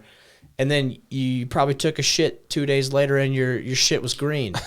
Did that happen when you take Fruit Loop? I'm not sure if I've done. Oh, man. Go try it again. Go try it again. That's how you fully experience Fruit Loops. Okay. So until you do that, though, like, Fruit Loops are not fully real to you until you do that. Now, if you took a kid from, Mongolia, right? Has he ever had Fruit Loops? Oh, has he ever heard of Fruit Loops? No. Has he ever tasted them? No. Has he ever shit green after eating them? No. He's probably has he ever eaten them? Taken green dumps, but probably not from Fruit Loops. Yeah, probably from like a Mongolian mushroom or like elk meat, the Mongolian elk meat or something. The Mongolian elk. Yeah, he has this falcon like catch stuff for him. I think Mongolians are like good at falconry, I think. I have no idea. One of my best friends actually went to Mongolia on his mission. I just saw him yesterday. I should have asked him. You should have him on here. Just talk about I told Mongolia. him, I said, "Are you?" So he's living in northern Utah right now. Okay. And I'm like, "Dude, are you gonna come on?" Well, I just don't know what I talk about. And I'm like, "That's the best part, man. We just jump on and start going." Talk about Mongolia, son of a bitch. So Jeremy Hardman is his name. So he's a hard man. Yeah, we were just talking the other day, and I keep on telling him, "You need to be on. You need to be on." So we were in high school. It would always seem to like him and I were the guys that everyone went to and talked to. Sure. And so I don't know, some of my friends might tell us that we're just dreaming, but it seemed like we were like the therapists of the group, sure. So when someone had a breakup or something was going on in the friend group, like him and I were the ones that got our ears pulled. And there were times where he had to sit me down too and be like, "Hey, this is over. Like, it's time to squash it," when I was being emotional. So you were like the realest of the real. Yeah. Yeah, what you're saying. But I think, and I do, like, we all look up to him. And so I think there's kind of like an example that he sets for all of us. Is he the shaman? Sure. Yeah. The priesthood shaman. Oh, yeah. And he's I think he's extremely smart. Like, any conversation we've ever had, I'm like, yeah, dude, that's a good point. And I don't know. We'll have him on. Dude, you should. Jeremy's coming on. We just got to get time with him. Yeah, anybody that you think that has profound thoughts, you should bring him on. Well, because we're limited. I can only feel and taste and smell and see so much. So I have to take everybody else's word for it, like Jeremy Hardman's. Sure. Is it Jeremy? Jeremy, okay. Yeah. Yeah, the whiskey's getting to me a little bit. I've had like 2, 3. I mean, well, I haven't eaten much food today, too. So you probably should have started it's there. Just going right. Yeah. That's my diet. You want to lose weight? Just drink straight scotch. No food. Dude, let's jump through these thoughts. Let's you have a ton of notes. So the stuff that so I shouldn't say I prepared it. So when I'm at the store and I'm doing holsters or whatever I do at the store. By the way, he's got a lot of holsters. You should Weapon X holsters. Yeah, Weapon X holsters. I'm gonna buy a tourniquet pouch. Well, it's a. Gosh, dude, I still didn't get you one yesterday. I totally forgot. I gotta go. It's your fault. You're the one that bailed. Fault. Yeah, dude. Yeah, they were just sitting in the back. Yeah, we were on a timeline. So when I'm working, when I'm driving the mail routes, when I'm doing anything, I usually have someone in my ear talking. Whether that's a phone call or a podcast, right? Or Jiminy Cricket. Yeah. Or the angel and the devil, right? Sure, yeah. So when the devil's more interesting, I'll just say that for the record. Yeah. So when I have these things come across, they're usually like YouTube clips, clips from podcasts like Mallory does with ours, different things that just kind of hits me and I write them down. Yeah. And it was kind of cool. My mom actually got me like a planner. Like, she made me like a paper planner. I had to bring it in, and there's sections all the way through it, like the different months and everything. And there's like goals there. I mean, it's like a solid inch thick. Yeah. But there's pages in there for quotes. because she knows that I do Oh, this. dope. And so after my people who are on video, after my power image notebook, I'm gonna start going to that one after we get through these. Power image. Yeah. Oh, okay, that's Yeah, there's a local promotional items store, I guess you'd call it. Okay, it's called Power Image. Power Image, and I stole one of their notebooks I thought when that I was was there just last. like a cool term you quote. No, That's what you were no. calling that journal. And so anyway, I wrote down a handful of stuff. There might be some things we just read and move on to the next one. There might be things that we dive into. Dive. We'll see. The hard times create hard men quote is in there. So that's the top one on this page. I'll read it again.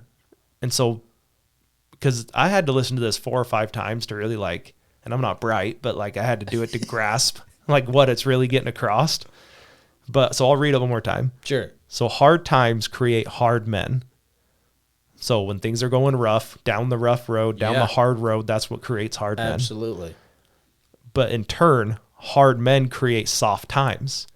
So now that you're hard, you've learned, you have experience, you have fill in the blank. Work ethic. Yeah, now you're creating an easier path because of that. Yeah. So the next generation has it super easy. So then your soft times create soft men. So I think, I tie that to these business tycoons that have built crazy things. They pass and the kids take it over and they can't sustain it. Yeah. Right.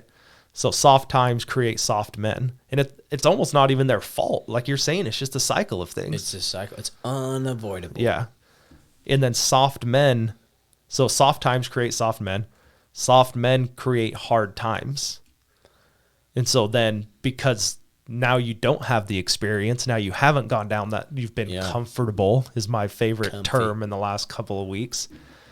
The America has made things too comfortable for you.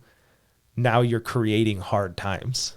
Yes. And then the cycle reverses or continues. And that's the bullshit they're trying to cram down our throat, is all this stuff that we need to make our lives easier. We're just surrendering our rights. Well, and when I was a kid, I never understood it. It was like, well, you always take the easy way out. And you're like, well, yeah, it's the easy way. But it was never explained to me well, you always take the easy way out, and that's going to, equate into ABC. Yes. And I wish that would have gotten to the rest of that conversation after. Yes. Right. So anyway, we'll go to the next one. Actually, I got something on that. So what you got? Because I'm in sales, I do door-to-door sales, and I'm blessed to have an awesome team under me. And so I do a lot of appointments, meet a lot of people face-to-face, and I get to do a deep dive into their finances. I do replacement windows. Hit me up if you want some. They're awesome. But they're expensive. And so I can tell when one of my clients or potential clients is talking about, their finances, or just it exposes a whole lot about their outlook on life and their kind of their drive, their income, and how long they've been at that income. And people look me dead in the eye, Derick, and they tell me when I ask them, because they're considering financing to get these windows in their home, right? Because the benefits are just insane. They're considering financing, and I'm asking them, or maybe they're considering paying cash. Either way, but I'm asking them about their income, and they look me dead in the eye, and they're super proud. I can see the pride, and it's not for everybody. Not everybody does this, but it's happened probably 5-6 times in my, and counting, that this has happened. They look me dead in the eye, and they're like, yeah, I make 60, 70 grand a year. And they're like they have arrived. They have arrived. They're there. It's done. Ta-da, finish line, gold medal on the podium. Thank you, holding roses. And Blake's anthem. Is it your first year? And here they are approaching 50, and their last teenager's about to leave the house, and they're like, $70K, killing it. I make $70K. Yeah. How do you think, what do you think about that, salesman? And I'm like, And of course, I'm like, that's amazing. Yeah. Good for you guys. 'Cause You're like, you can almost afford new Yeah. windows. yeah, you can almost afford it. And for the record, if they can't afford it, I do walk away. I mean, I choose who I do business with. Sure. You know, and there's a law of abundance that's out there. It's there for everybody. And so it's like, that reveals a ton about people's mindsets.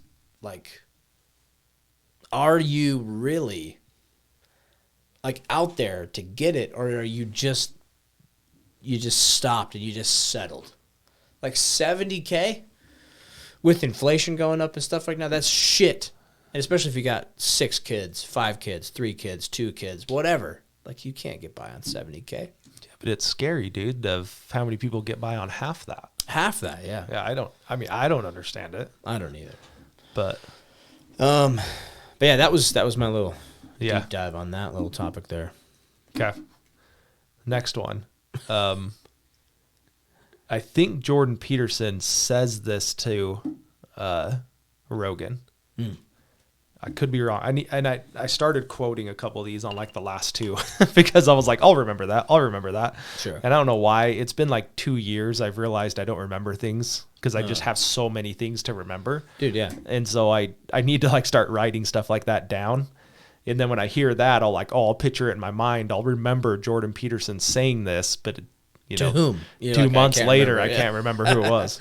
Yeah. So I'm pretty sure it was Jordan Peterson. He says, it's better to be a monster and then learn how to control it.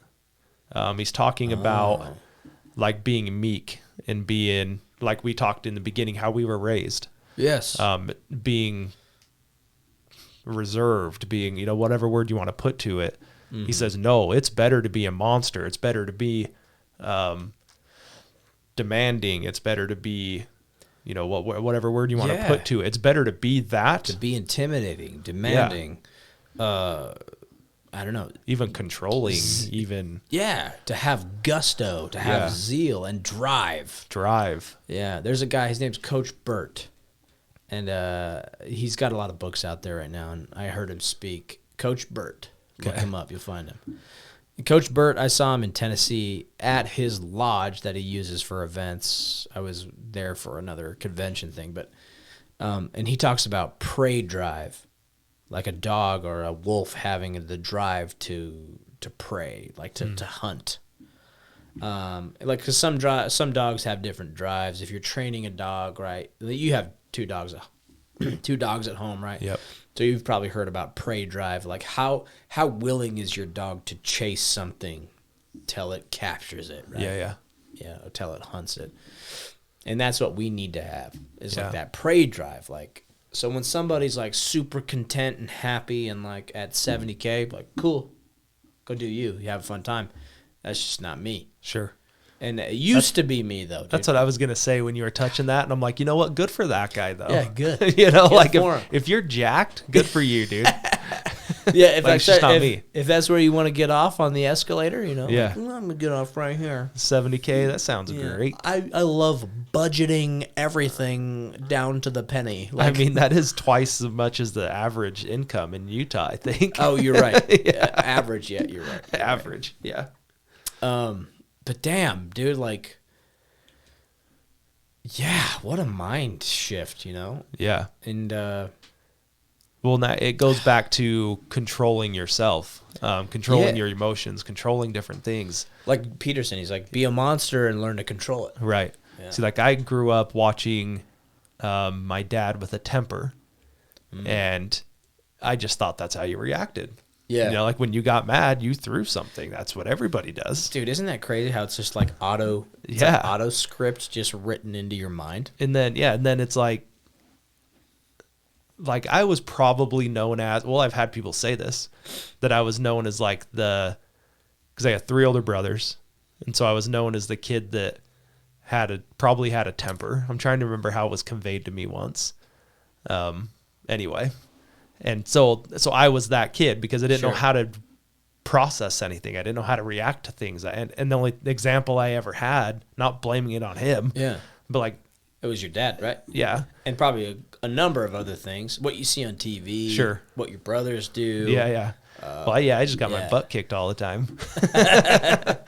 But so I would say you knew exactly how to act, but you only knew the examples you were given. Sure. So yeah. And so when I made that shift is what I'm getting at. I mean, I've been married, I'll be 9 years in next month. Yeah. And I would say it was probably then or right before then when I made that shift into learning how to control a lot of that.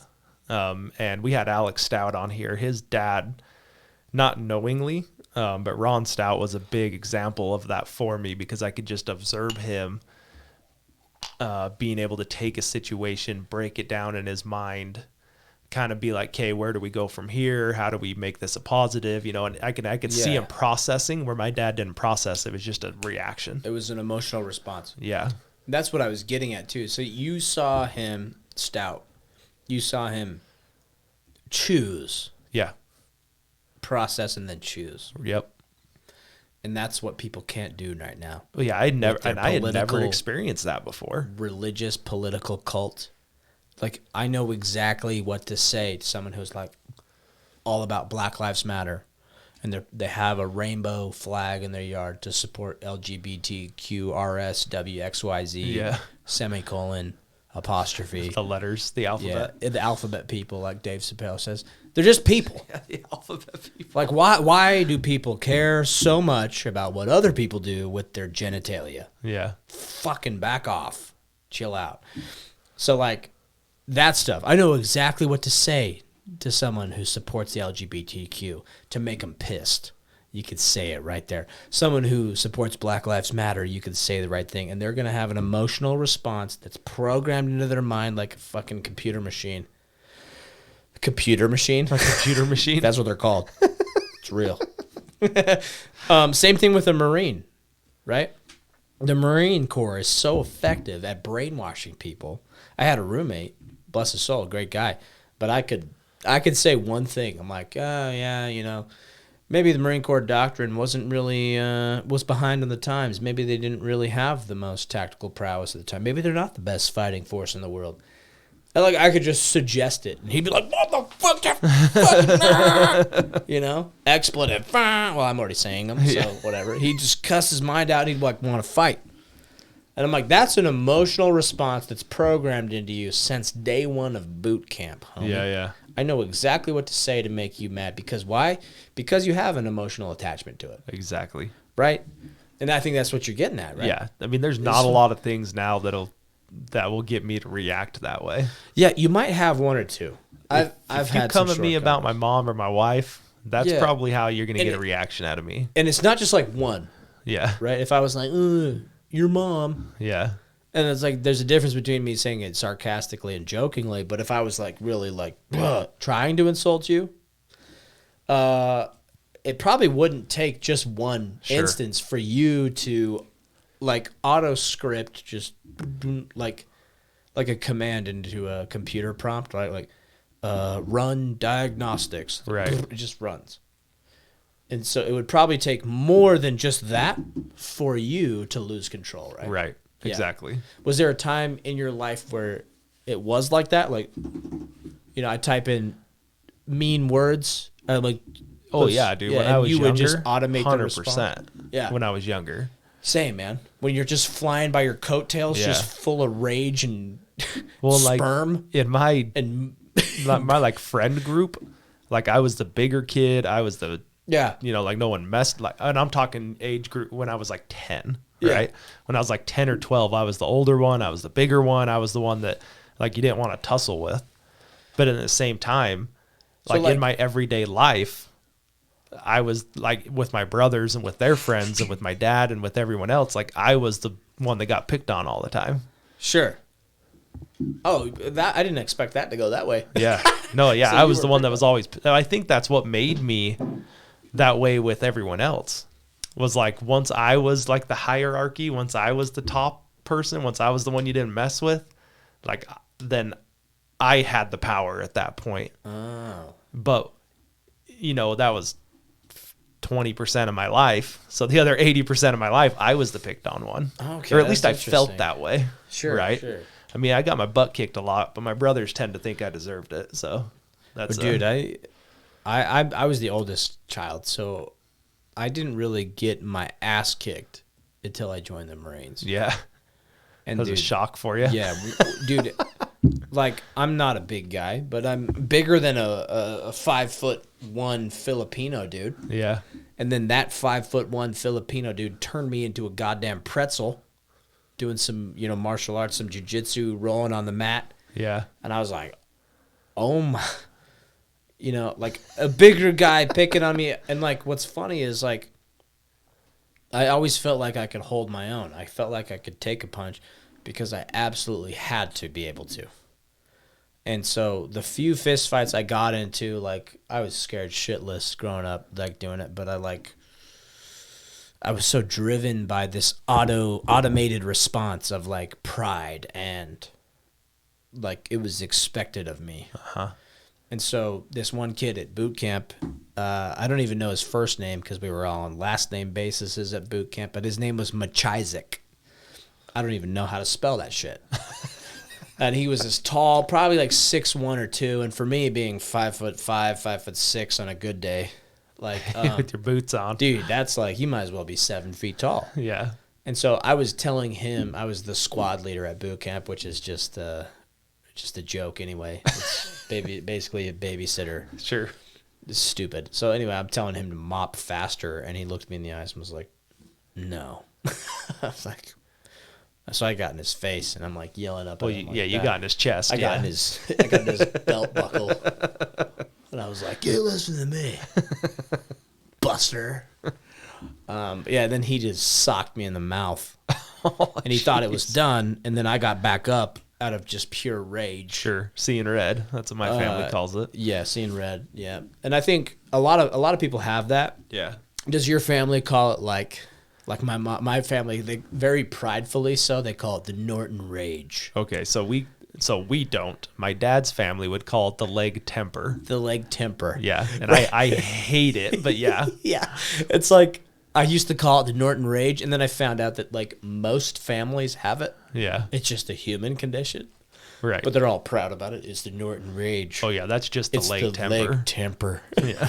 And I'm like, no, you're an adult. You should learn how to control that. You should probably control it. It's like it's also a good skill to have too, because if you do need it in a pinch. Sure. I was telling Mal the other day, like I'm fully confident, like in the heat of a situation with the training I've had and also that rage that I do possess. Like I've gotten my ass kicked plenty of times. I know my place. But like in most situations, I know I can handle myself and get to safety. I can survive, get to safety, or get the loved ones I need to safety, or neutralize a threat. And so it's like I'm grateful for that, but it's also not that unique. Well, the rage. You got to learn how to control it. Exactly. Yeah. And but yeah, that kicked in. So I'm like, hey, mop faster, and he's like, no, and then he just fucking sucker punches me. At boot camp, which is the dumbest place. We got in so much trouble because they're all soft about it now. And so we just did push-ups for like hours. What is... Oh, this thing is just stuck on my foot. Sorry, it's bugging me. Cord rope. Yeah, so I was all trapped.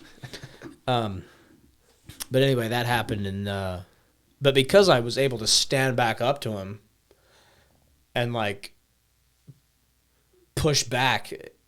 It was such an automated response, but it earned his respect. It was kind of weird. So then we were like homies after that. Like, I don't know where he's at now. Yeah, Machizik. Machizik. Yeah. And then he opened up to me later. He was like in a gang in Texas, and he hurt a lot of people to like get initiated into it and stuff. I was like, damn, dude. You're like, I probably shouldn't have stood up to that guy.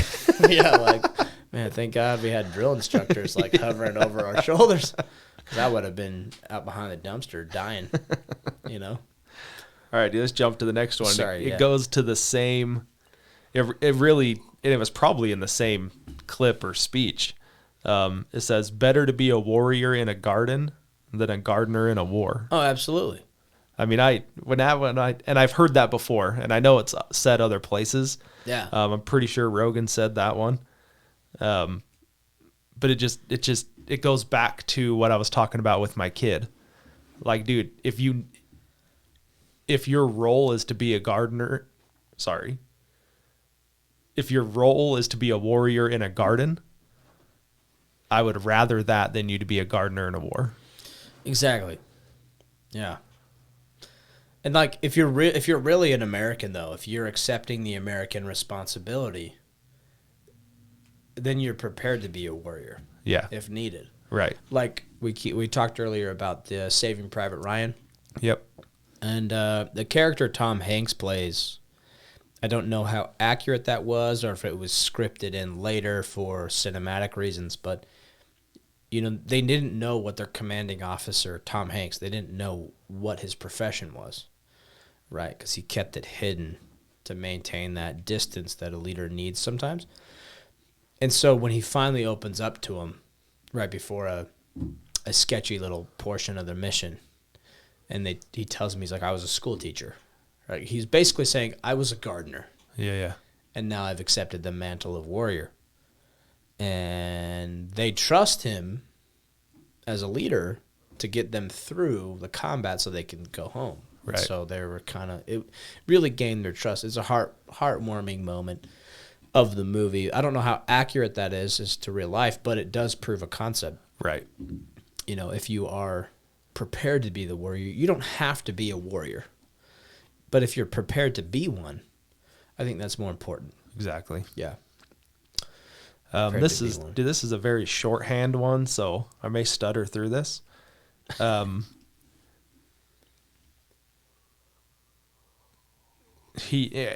I wrote it down like mid-sentence, so I'm trying to preference what the beginning of it was, but this is what the quote says. It says, it doesn't mean that you can't be kind if you're strong, but it does mean that you can't be strong if you're weak.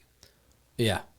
So it doesn't mean you can't be kind if you're strong. So you can still be kind if you're strong, but you cannot be strong if you're weak. Yeah. And absolutely. It's kind of differentiating weak and kind. They're not the same thing. Do you think that strength recognizes strength? Oh, yeah. Yeah. Game recognizes game. Game recognizes. Yeah. Tyson hit me with that yesterday. Yeah. Do you think weakness recognizes strength? No. I'd say sometimes. I think it can. Yeah. I don't think that it could draw parallels to it, but I think it could recognize it. Yeah. Does that make sense? Yes, because I'm small compared to most men, but I weigh a lot. I've had friends tell me like, "Damn, dude, how heavy are you?" Like we got to do some sparring or something. Like, how much do you think I weigh? Well, now that you're saying you weigh a lot. I know. I get it. 190. I weigh 210. 210? Yeah, 220 sometimes. See, I was 6'1", 210 when I graduated high school. Damn. Yeah. So in high school, I was like $140. Dang. Yeah, small. Like when I went to the Marine Corps, I was $145. Well, that's without your beard. Yeah, that weighs a lot. Yeah. Yeah. I got like lead weights hidden in visually there. and physically. Like that's where I conceal carry. Like, yeah, you can still carry out of your beard. Like, hey, Get what you are a you beard doing? holster. Yeah. Don't shoot. Joke's on you. Had it in my beard the whole time. But yeah, like so it's deceivingly. I don't know. I'm just dense is the word, and I'm not a good fighter at all. But like people are surprised when, you got some weight to throw around. Yeah, and so I guess my point was like a lot of people will misjudge, but it's only a weak person that usually misjudges someone. Yeah, sure. Yeah, I see where you're going. and that it also what would you define someone as strong? Like what's a strong person to you? Is it a physical only or is it? I think that's part of it, but I think it's more of a mental game than like physical. Yeah. Well, and physical appearance, I think, is different than physical strength. Yeah. So I would say. Do you have any tattoos? I don't. Your brother does though. Yeah. And he's a badass. Yeah, Mike's He's strong. badass. Yeah. But I know a lot of guys with tattoos that are not. Yeah. Like it's shifted. Sure. Yeah, it's become more of a fad. It's more of a rock ice hipster thing. Yeah, rock ice. If for those of you that don't know, but Derek's making fun of my rock ice. So we talked about this last time. He has a chilled rock in his drink. It's probably long gone now because it's been a little bit. But yeah, we've been on here for a minute. In old England and Scotland and Ireland and stuff, they would pull river stones out of the river to chill their liquor on the rocks. On the rocks. That's where the term comes from. So. All right. But yeah, it is a hipster thing. Let me jump on the next one. Yeah, sorry, man. So this is a Jocko. Have you ever heard his speech on when he says good? Good. We might have talked about this last time. We may have. So he says, but he just goes, good. Good. Good. So I'm not even going to attempt to do it like him because he's got that serial killer voice. But he says, when things are going bad, there is good that's going to come from it. If you can say the word good, it means you're still alive. You're still breathing. Yes. And so he goes through a whole thing. It's like, I didn't get the promotion. And he says, good. Good. And then he's like, you still have things to work towards. And then it's like, oh, I didn't make my weightlifting goal. Good. That means you still have time to work on it. And he goes through this whole thing like that. I've seen that clip. That's a good one. It's like a 2-minute little thing on YouTube. And I just type in Jocko Willink good. Good, and it'll come up. It's motivating. It is. It is, man. And it's like stop complaining. Like if you're ever feeling down and you're feeling like life's hard and you're feeling like and I feel that way too. I don't want to get on here and say, I mean, that's half the reason I got most of these in my ear the whole time. How many times like in a week, how many times do you feel like downtrodden? Like, be honest. Like Derick Legg or Derick Legg is the entrepreneur? Because I think that's two different things for me. Oh, okay. That's a good point. Yeah. Okay, so Derick the Legg, the entrepreneur, or the person who's seeking progression in a certain avenue. A lot. I think I on purpose, but I kind of travel the hard road. I try to put myself on a hard road. Sure. But it also comes with days and times and moments and hours of thinking, hey, this is never going to happen. It's just never going to work. I'm pushing. And the way I tell people is I've pushed against a brick wall for so long. Yeah. Do you find that it can flip in the moment? Sure. Good or bad? Yeah. Yeah. But it's also a mental control thing because I being an entrepreneur in what I think it brings on, it naturally breeds depression. It naturally breeds anxiety. It breeds these things. I guess if you're trying to be better. Sure. Well, what's the other half of that coin? If I was holding a coin right now, I don't have a coin. If I was holding it, and that half that you're seeing is depression, anxiety, and whatever. Like, what's the other half? I don't know. It's all the opposites. Yeah. It's just yin and yang, baby. But that's what I mean. Like, so to be growing, to be working, to be doing all this stuff, to be setting goals that are almost unattainable. Yeah. It comes with that. That just comes with the territory. It does. And so that's where I was saying, like, the entrepreneur side of it.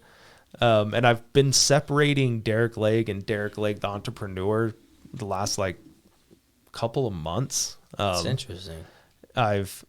Because I've always been that guy that's got my head down. I'm grinding. I'm 16 hours a day. Well, shit. I mean, what are you running? 4 businesses now? Yeah. Or is there a 5th one that creeped in there? I don't know. I don't know. Just 4. Just 4? It's funny because I have to think about it in my head. I'm like, you're like, oh, 1, 2, no, 3, just 4. Like 5, 6, 7, 8, 9, 10.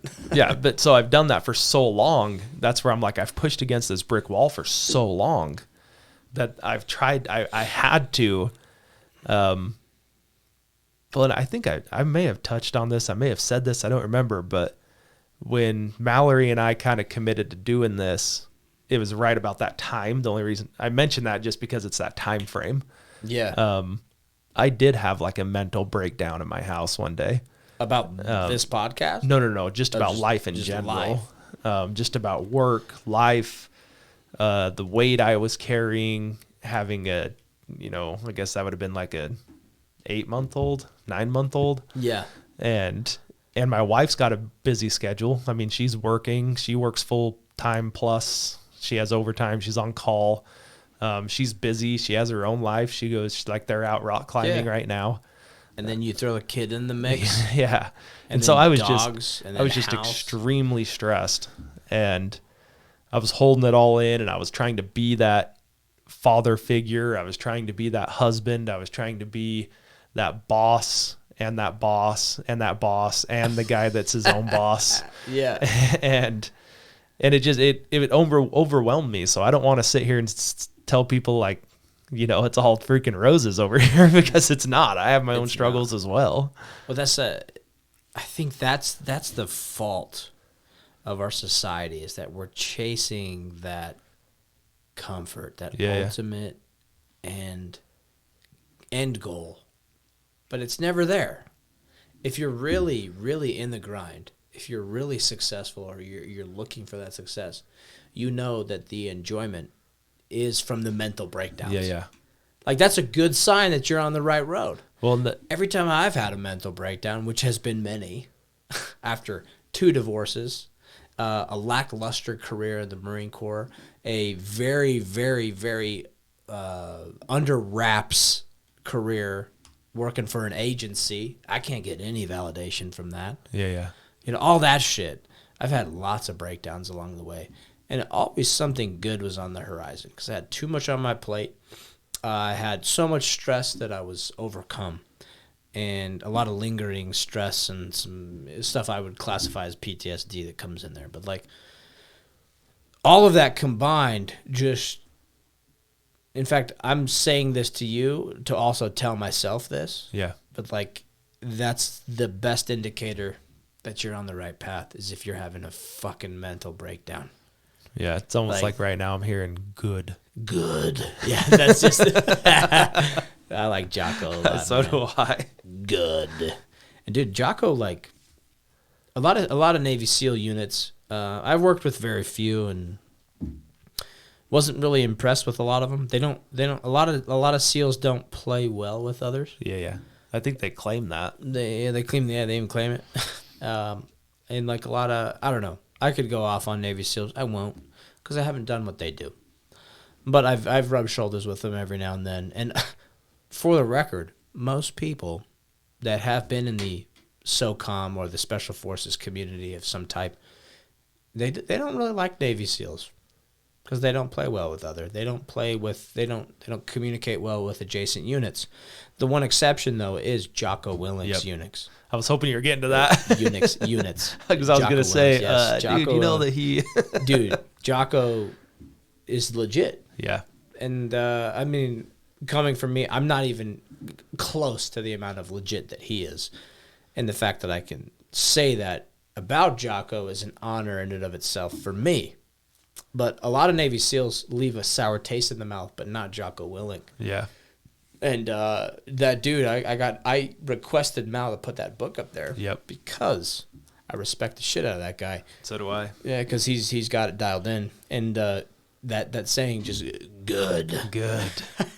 I hope to meet Dude, you do it really well. I don't do it as good as you. Good. It's cold outside. Good. I didn't have my oatmeal for breakfast. Good. Now he's got like a drink. Yeah. Jocko Go. Oh, Jocko Go. Or something like that. I saw somebody post something. It's like, damn it, Jocko. Like, this doesn't even taste that good. But like, I don't know. I'll just push through and just keep buying your shit. Like, I paid $3 for some, like, for something that's not even going to keep me awake. Like, good. I can't remember it. Jump down to the next one. This is about money. Ooh. Money by itself will not buy you happiness. Oh, so this is Wolf of Wall Street. This is Jordan Belfort. Oh, yeah. He says, money by itself will not buy you happiness, but a lack of money is a passport to misery. Oh, totally. And I think if you're going to be a high earner, and I guess you can define yourself whatever high earner means, because that might be different for everybody, money will not buy happiness. I mean, my wife and I together make more than 6 figures, and I can tell you that we're probably not much happier than someone that makes $80,000 a year. Yes. I think there's reports out that say once you're over I don't know, it's like 65 grand or something. Yeah. That your life doesn't become any better. You know, maybe that's why I was bagging on those people that say I made 60 or 70K. Yeah.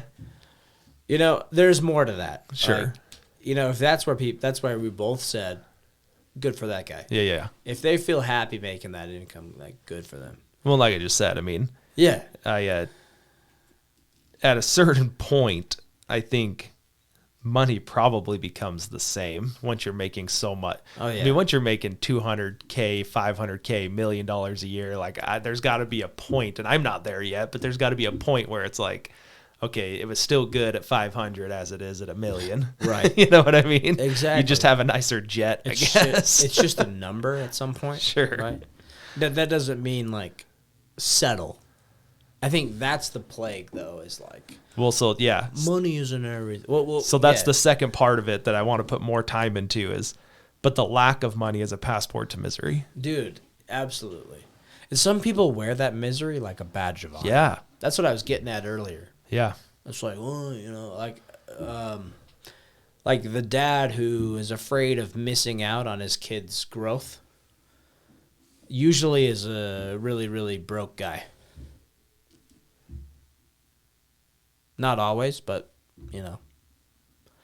Like, if you're afraid, like, if you have to stay away every moment with your children so you don't miss out, Yeah. usually your income reflects that. Sure. Yeah. I mean, like, it's a grind thing, right? You yeah. gotta, and I ask a lot of people this, but there is no balance. There's no balance. Balance doesn't exist. No. There's there's juggling. Yeah. There's I mean, like juggling. a work-family balance, I guess, is what I was referring to. It doesn't Dude, exist. I agree. You just do your best. You just do your best. You just devote 100% of your attention span or your mental capacity towards one thing, and then you move on. Then you shift it to another thing. Sure. And then you're just balance, like juggling, I would say, is what it seems to be. I've seen with my boss becoming successful, Jefferson Rogers being as successful as he is, and he even knows that he's low on the totem pole when it comes to like the amount of success that an American can As I would say, achieve. because of, like you were saying earlier, who he's surrounding himself with. Yes, that proximity to greatness is what Yep. he's after. And it's rubbing off, didn't it? It rubs off on us as employees.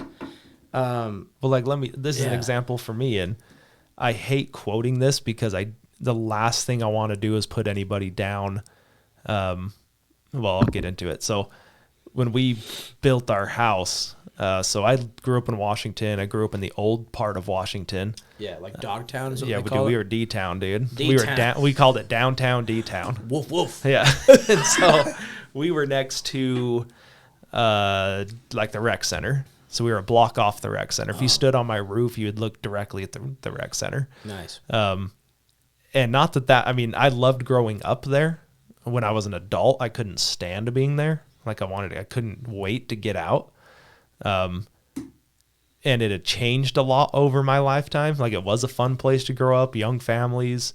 And then when I got older, it was like either the low income or literal drug dealer that lived across the street from us, or the old guy that's been there for 40 years, you know, and the house is paid off and he's just cruising, you know?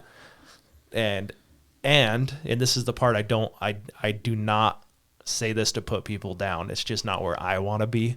Then you would have like the janitors, the school teachers, name anything else, you know, like just the lower income stuff. Government workers, postal. You're under $40,000 a year jobs, if you want to put it that way. But stable, decent benefits. Yeah. Well, and there was some entrepreneurs. There were some guys like Shane Morris, Gecko Pest Control. He actually does pest control at my new house. Oh, cool. I grew up around him and learned a lot from him, owning his own business. And so there's obviously people that I love in that community. Nice. But I'm just saying, it was important to me to find another location that I was going to raise a family that had, and not that money buys you happiness, but just to be in that different environment. Yeah. Is that the best word for it? Yeah, I agree. Well, I didn't really experience this until the last year when I started earning what I'm earning, which is well over 6 figures. And that's money doesn't buy you that happiness because that's something internal that you need to figure out. But it sure does help ease the distractions and the stress. It solves problems faster. Yes. But I found I have different problems. Yeah. It's just they're better problems. I have, you name it, right? With 4 businesses that are earning you what you're earning, you're having a slew of different problems. Yeah. The problems don't go away. They just change. Like normal people, I'll just say normal people, like you don't have the issue of a vehicle 100 miles away that blew a tire. And when I didn't have money, I would have been stressed to the max, and I would have been panicking. And now it's like send someone out to change a tire and pay them. Right. Now it's just like shucks. Yeah. So now it's like we had a battery die the other day. Yeah. Out in Hilldale. Hilldale from my house is 50 miles, 60 miles probably. Yeah. And so it died, and I said, well, is there anyone that can jump you? And so normally I'd be panicking. Oh, dude, that's probably a $100 battery. So someone that couldn't afford it, it's just a different mindset at that point. It is. To where I was like, well, is there someone there that can jump you? Yeah, we have a guy right here jumping us. Okay, did it start? Yeah, we got to start it. Okay, don't shut it off. Like, leave the van going. And when you get done with the mail route, bring it to my store and we'll address it from there. Yeah. And so... But you were probably just cool as a cucumber. Yeah, I mean, that's exactly how I told her. Like, okay, but you got it running? Okay, so it's running? All right, well, just if you shut it off, make sure you got someone to jump you, but just drive it over to the store after, the safe store, and if we need to change it, we'll run down to AutoZone and just buy a new battery. Yeah, quick. Yeah. Quick, easy. I mean, that's not even top 5 stressors today. Yeah, dude, like, I was pumping gas the other day, and I was just like, I used to be I would watch that gas meter like a hawk. Dude, this is when a shift happens in you. Yeah, it's most at the gas pump. It's the biggest tell, I think. That's why it's important for who you vote for. Yeah. Because that's what you pay at the gas. Yeah. But yeah, dude, I don't care anymore. If I'm low on gas, if I'm at a quarter tank or a half tank, I just put it in, start the gas, and I don't even pay attention to it. I know it's going to go to the full. Well, so and I don't even think about it. That's what I've talked to people. They're like, money's there. So what's the put $5 in? Yeah, and then you get to work, and then what? Dude, that's what I used to do. I know. I think that's what I'm saying. It's a shift that almost everybody can recognize. Dude, you've been there. I know I've been there. Almost every human's been there. Even the super wealthy have probably been there. Between all my vehicles that we have and the work vehicles, I mean, we're doing hundreds of miles a day. Yeah. So like gas doesn't really worry me. You're like, not anymore. Yeah. Yeah. But just a year and some change ago, that's what I was doing. Yeah. With Mallory. And now, this might seem a little, what do you call it, braggadocious? It will to people that aren't doing it. Sure. But that's also a little subtle challenge to you guys to pick it up.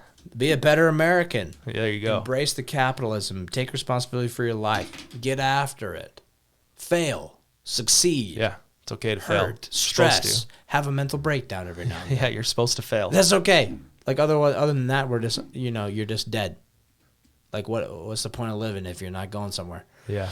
So, yeah, just like a year and a half ago, I was penny pinching, looking at that gas meter, maybe settling with, $5 gas, $10 gas. Like, oh, what can I put in today? Yeah. What will get me through the week till the next paycheck?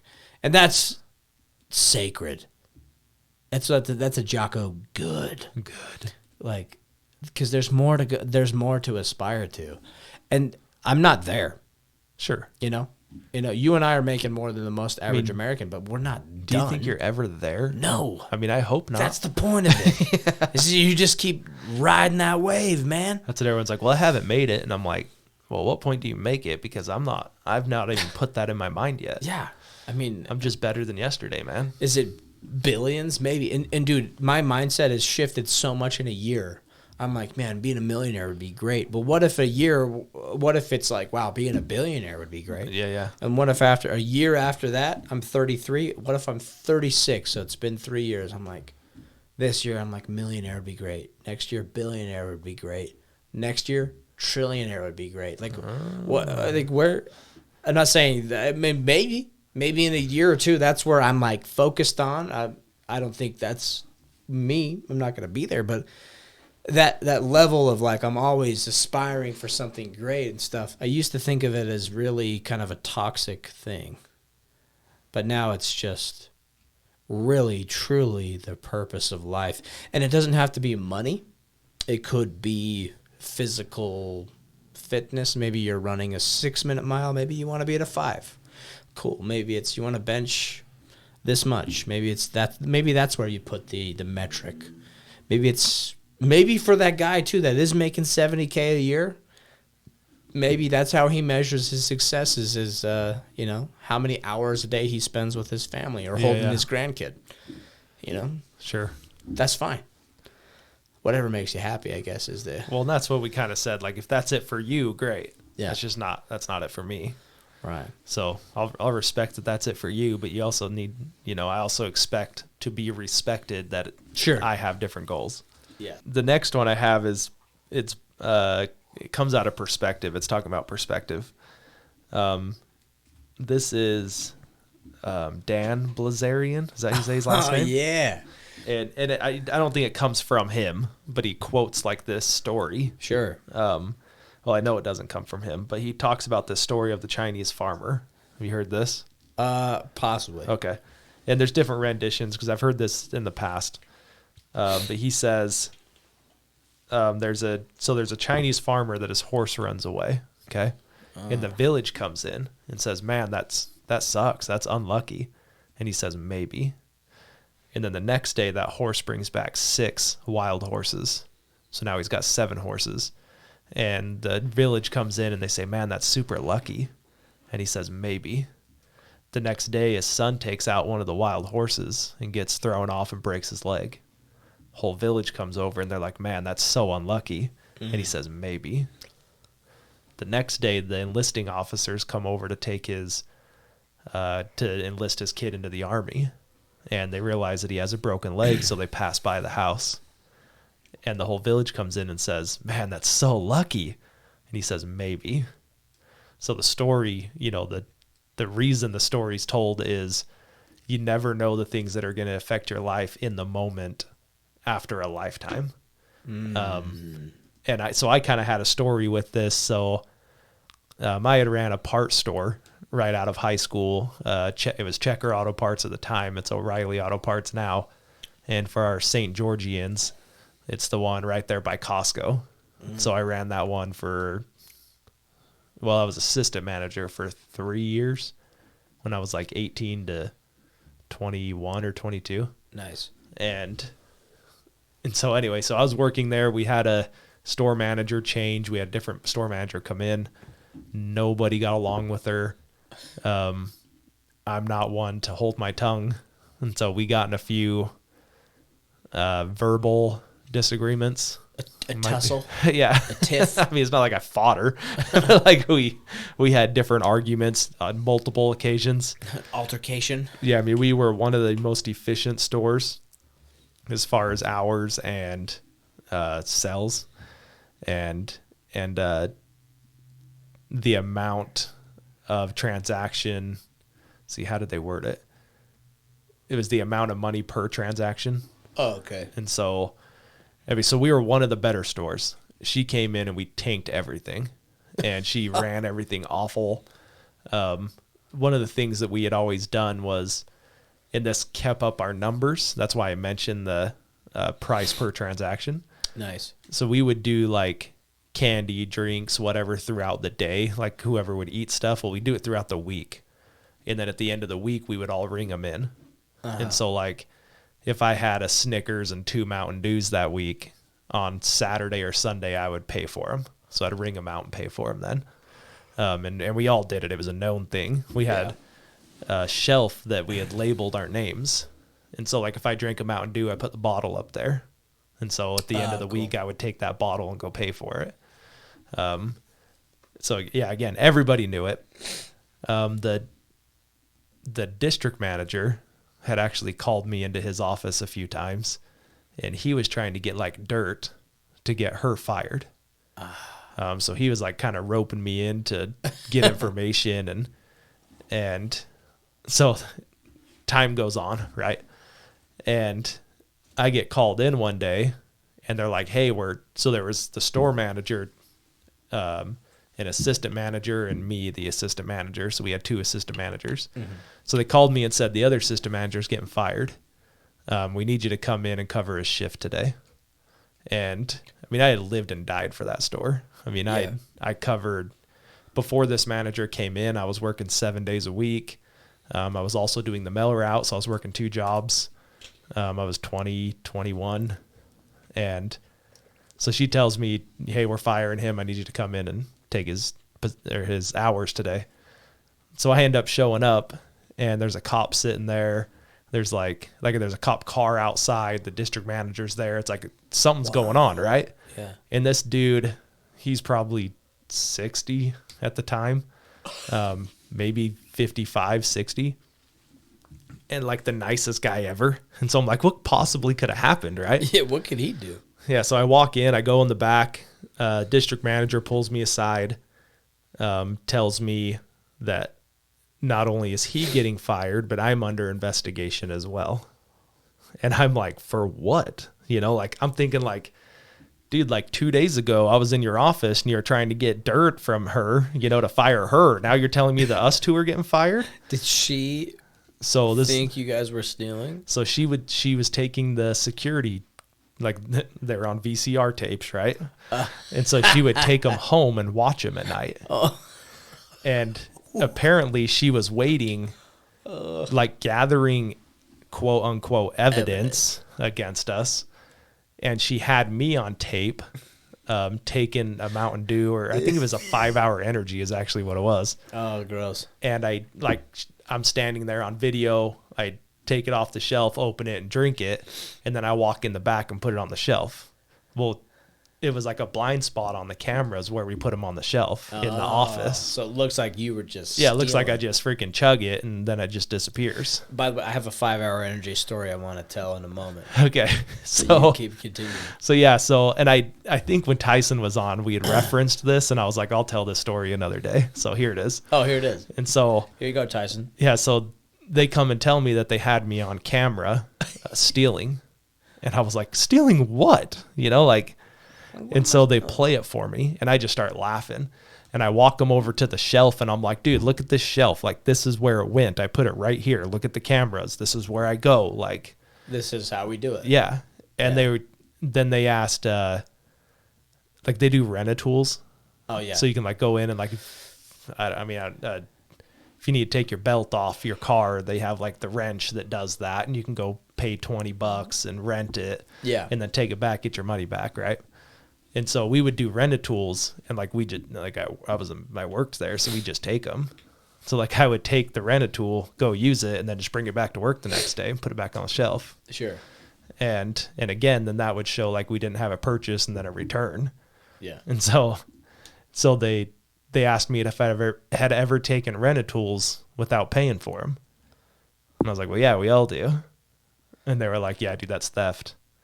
I'm like, is it missing out of the inventory? And so anyway, so we went back and forth. I ended up getting fired for petty theft. This guy got fired for petty theft. So she ended up cleaning house. She fired every single person in there but one person.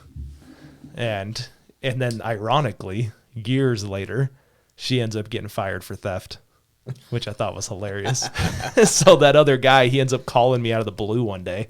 And he's like, dude, I'm going to send you this news article. It's hilarious. And it's a picture of our old store manager. A news article? And it's like a mug shot that she was stealing. And I was just like, well, of course she knew what to look for. She was probably stealing the whole time too. Oh my gosh, yeah. So anyway, the reason I tell this story is, so I tell people all the time, people ask about what being married's like, and I tell them it's the best thing that ever happened to me.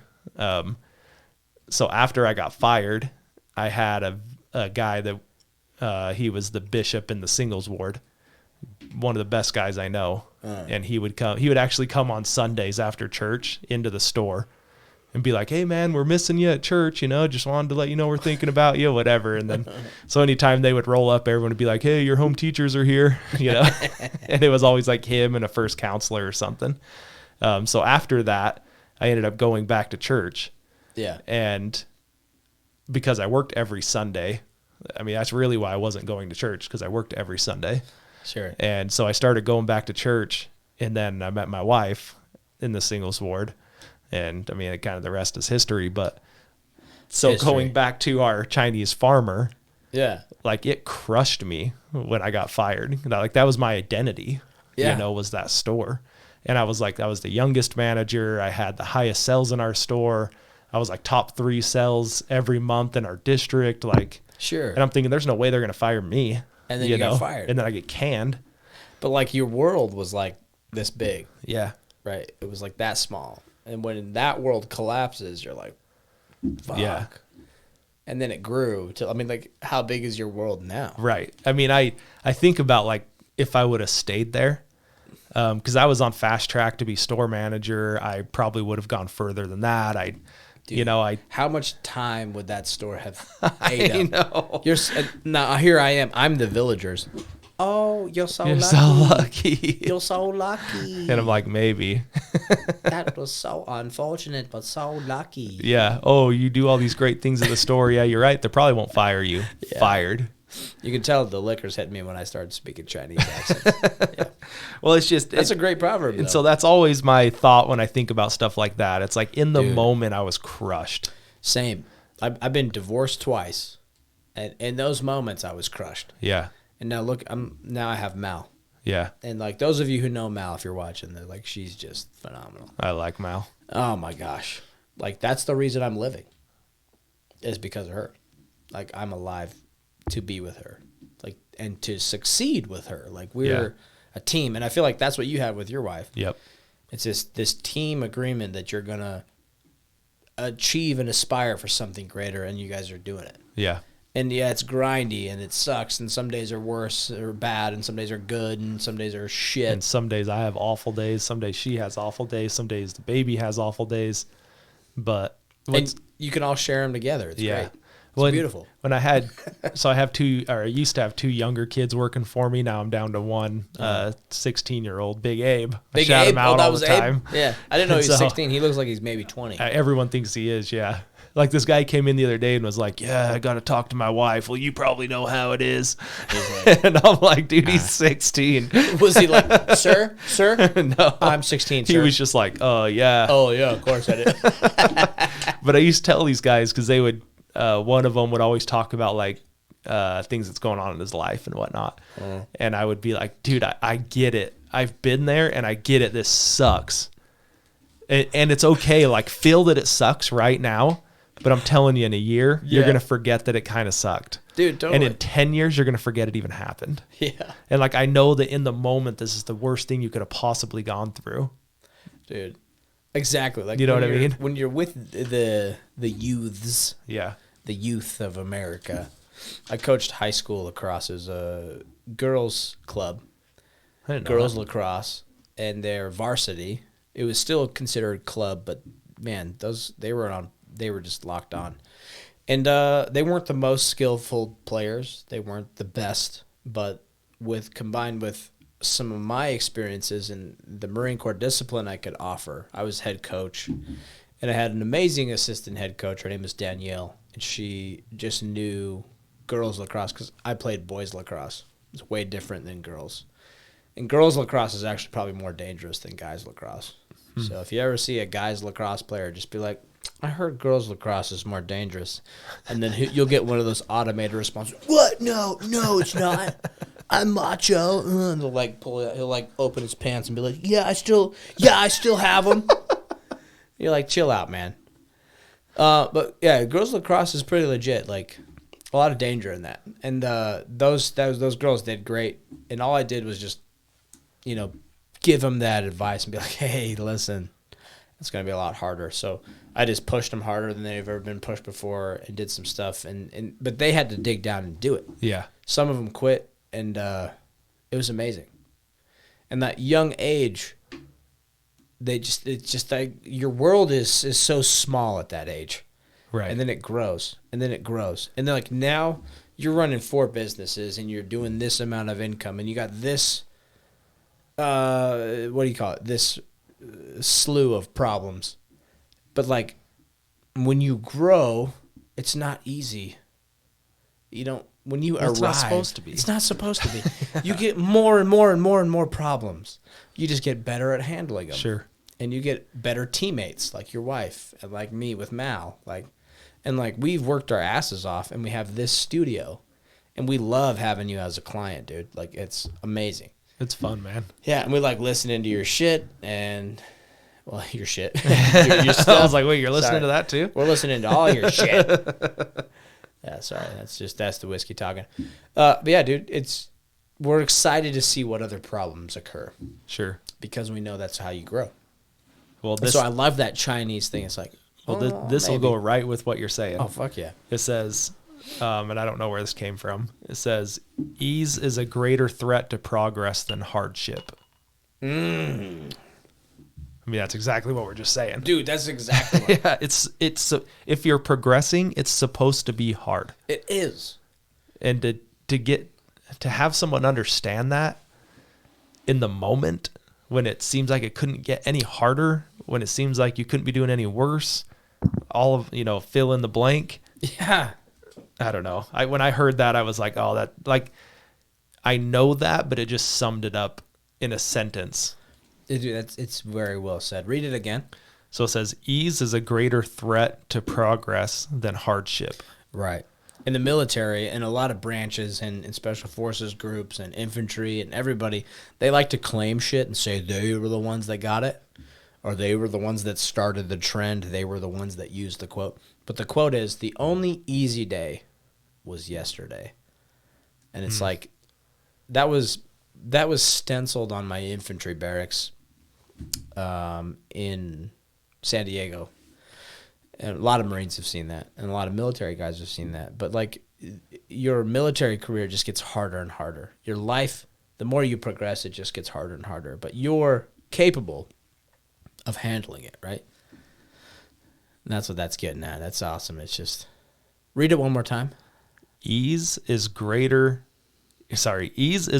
threat to progress than hardship. Yeah. I guess a better quote that would go with that is, complacency kills.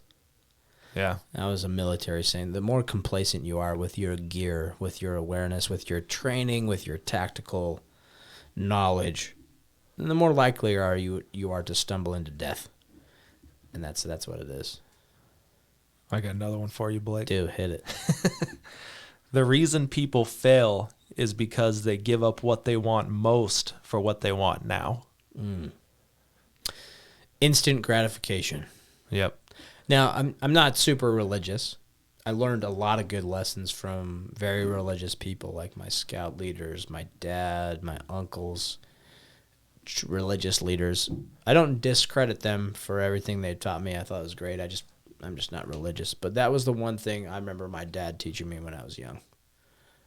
For all his flaws, and like he was a fantastic dad, nothing like what you were talking about with your dad, but I mean, do you know what age you were when it was like, man, my parents are fuck-ups? I think when I had mentioned Shane Morris, I was running around with his son, Jim Morris, whatever you want to call him. I think that I had slept over there like 2 or 3 straight nights. And I think it kind of dawned on me. So I would have been like 10 or 11 probably. It dawned on me like, wow, this, like, there hasn't been any like I don't want to say chaos, but like there hasn't been any blowups, there hasn't been any arguments, there hasn't been any, and with that said, like when I talk about everything my mom went through, like she was just playing defense the whole time. Yeah. You know what I mean? Yeah. And so it was probably 10 or 11, I think, when I realized that. And I told my mom this a little bit ago. I was probably 12 when I was like, yeah, my parents will probably get divorced one day. And like that about broke her heart when I told her that. But I was like, I just started realizing like how different my dad was compared to other dads. Yeah. When I was that young. Yeah, an awareness. Yeah. For me, it was later in life. I was 22, 23. And it was after I'd gotten into some scrapes, for lack of a better term, we'll call it combat. But it wasn't anything like the guys overseas are doing, like sustained firefights and shit. And mine was a very isolated moment working for an agency. And very violent, though. So fast. Just, in your face. Don't have time to process it. And then the next thing, 2 days later, it was actually around this time of year, and then I'm just sitting there eating Thanksgiving dinner with my family. And I'm still trying to be a practicing member of the church, and I'm looking at my family, and I'm the oldest, and my mom and dad are there, and I'm saying, in my mind, I'm eating, and I'm watching them, and I'm like, these people know absolutely nothing. They don't know shit. In fact, to emphasize this point, I literally thought this in my mind, they don't know fucking shit. And then in my mind, later, the next thought after that was like, neither do I. Nobody knows anything. I'm like, this is all bullshit. Like, just everything I was taught as a kid, just very narrow mindset. There's a lot of wisdom to pull from it. Not saying that there's not. Like, there's a lot of wisdom to pull for it, but there's also a lot lacking. And I was like, I don't know anything. Neither does that man who has me by 26 years, who is my father, whom I love to death. He's a great guy. He doesn't know shit. All of his brothers, his dad, his uncles, all of the priesthood leaders, church leaders I've had, anybody, principals, any authoritarian figure, like, they don't know anything. And I was just like, it was one of the scariest moments of my life. Just sitting there at Thanksgiving dinner being like, nobody knows anything. Nobody knows shit. And I was looking back on it, though. It was like really liberating. It's just like, now I have the pen in my hand and I can put to paper what I want. Like, I'm writing this story now. And it was just like, and here I am, like 3 or 4 whiskeys in, dude. And I still am just hit with this awestruck feeling. Like, it just was the most humbling thing in my life. Yeah. Humbling to the point where it's like I nearly died just 2 days ago. And I've seen more violence exacted in such a short amount of time. It's just so fast. And I didn't know what to make of it. And then the first clarity that ever came to my life was when I was 22, 23 years old. And it was just, nobody knows anything. Yeah. And I can't remember how we got to this topic, but that's why. I was sharing that for when you a reason. realize your parents don't know anything. Yeah, when you realize your parents don't know shit. And then you realize you're all in the same boat. Like, nobody knows what they're doing. I think that's one of the fallacies of one of the failures that we don't have control over yet. It's one of the failures of humanity. That's why Rome only lasted 400 years. Because of, what is that? 400 years is like maybe 3-4 generations? Yeah. That's not very much. 4 or 5. Yeah. 4 or 5, yeah. If we're factoring in their lifespans, you're right. Maybe 5, 6, 4, 5, 6. That's a short amount of time when you were considering, that Earth is like billions of years old. Right. Like this blink of an eye in the grand cosmos timeline. Well, I mean, that completes the cycle, right? Yeah. Of the same cycle. Hard times create hard men. Yeah. But yeah, anyway. Sorry, let's continue with your points here. You got a few next more. one. So this is about like just moving forward, completing stuff. Without commitment, you'll never start. But more importantly, without consistency, you'll never finish. Nice. So, I mean, I don't know if we need to really expound on that, but that was one I just wrote down and liked. Well, Yeah, this dude. next one's long.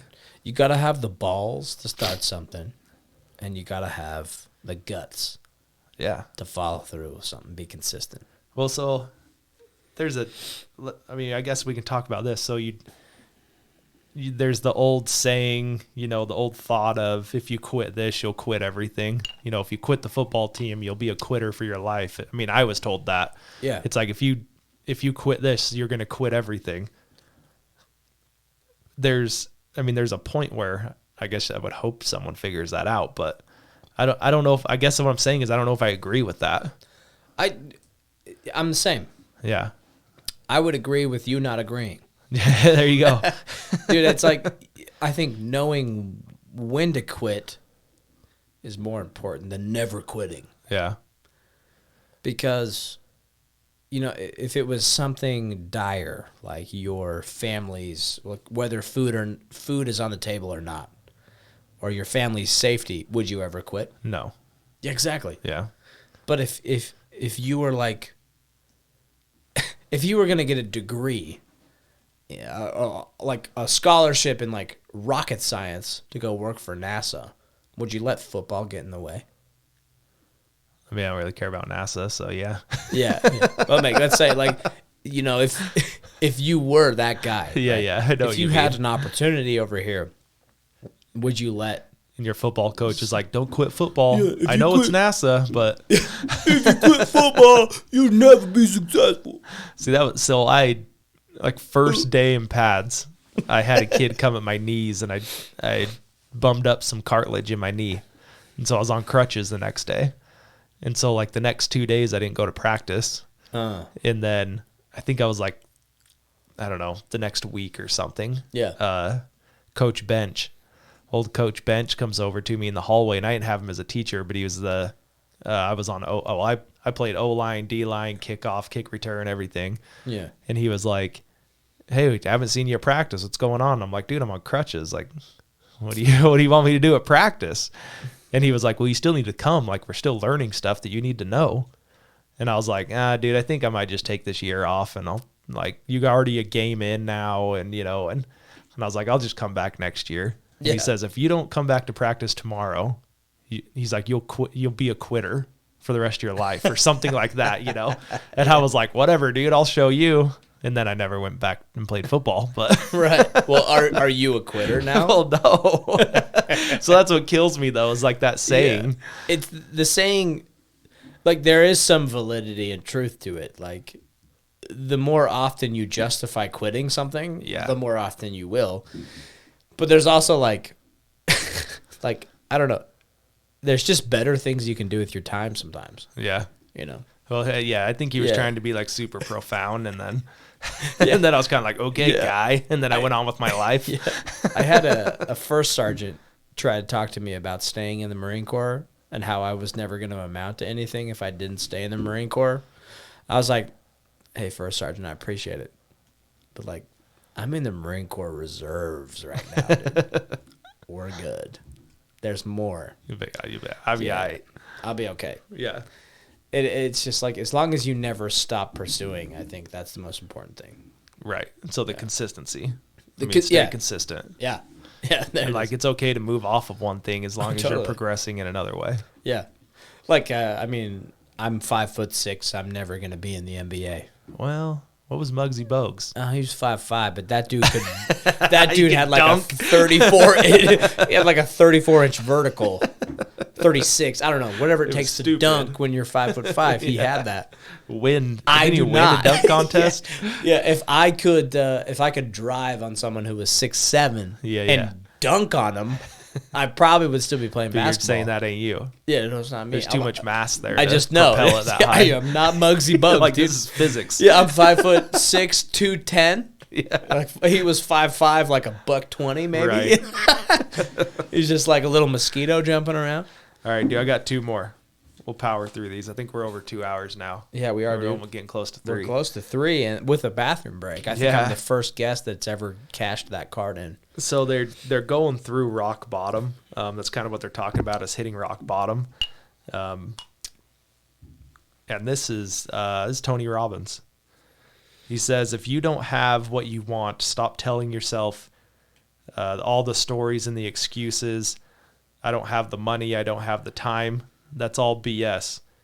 It's because you haven't committed yourself.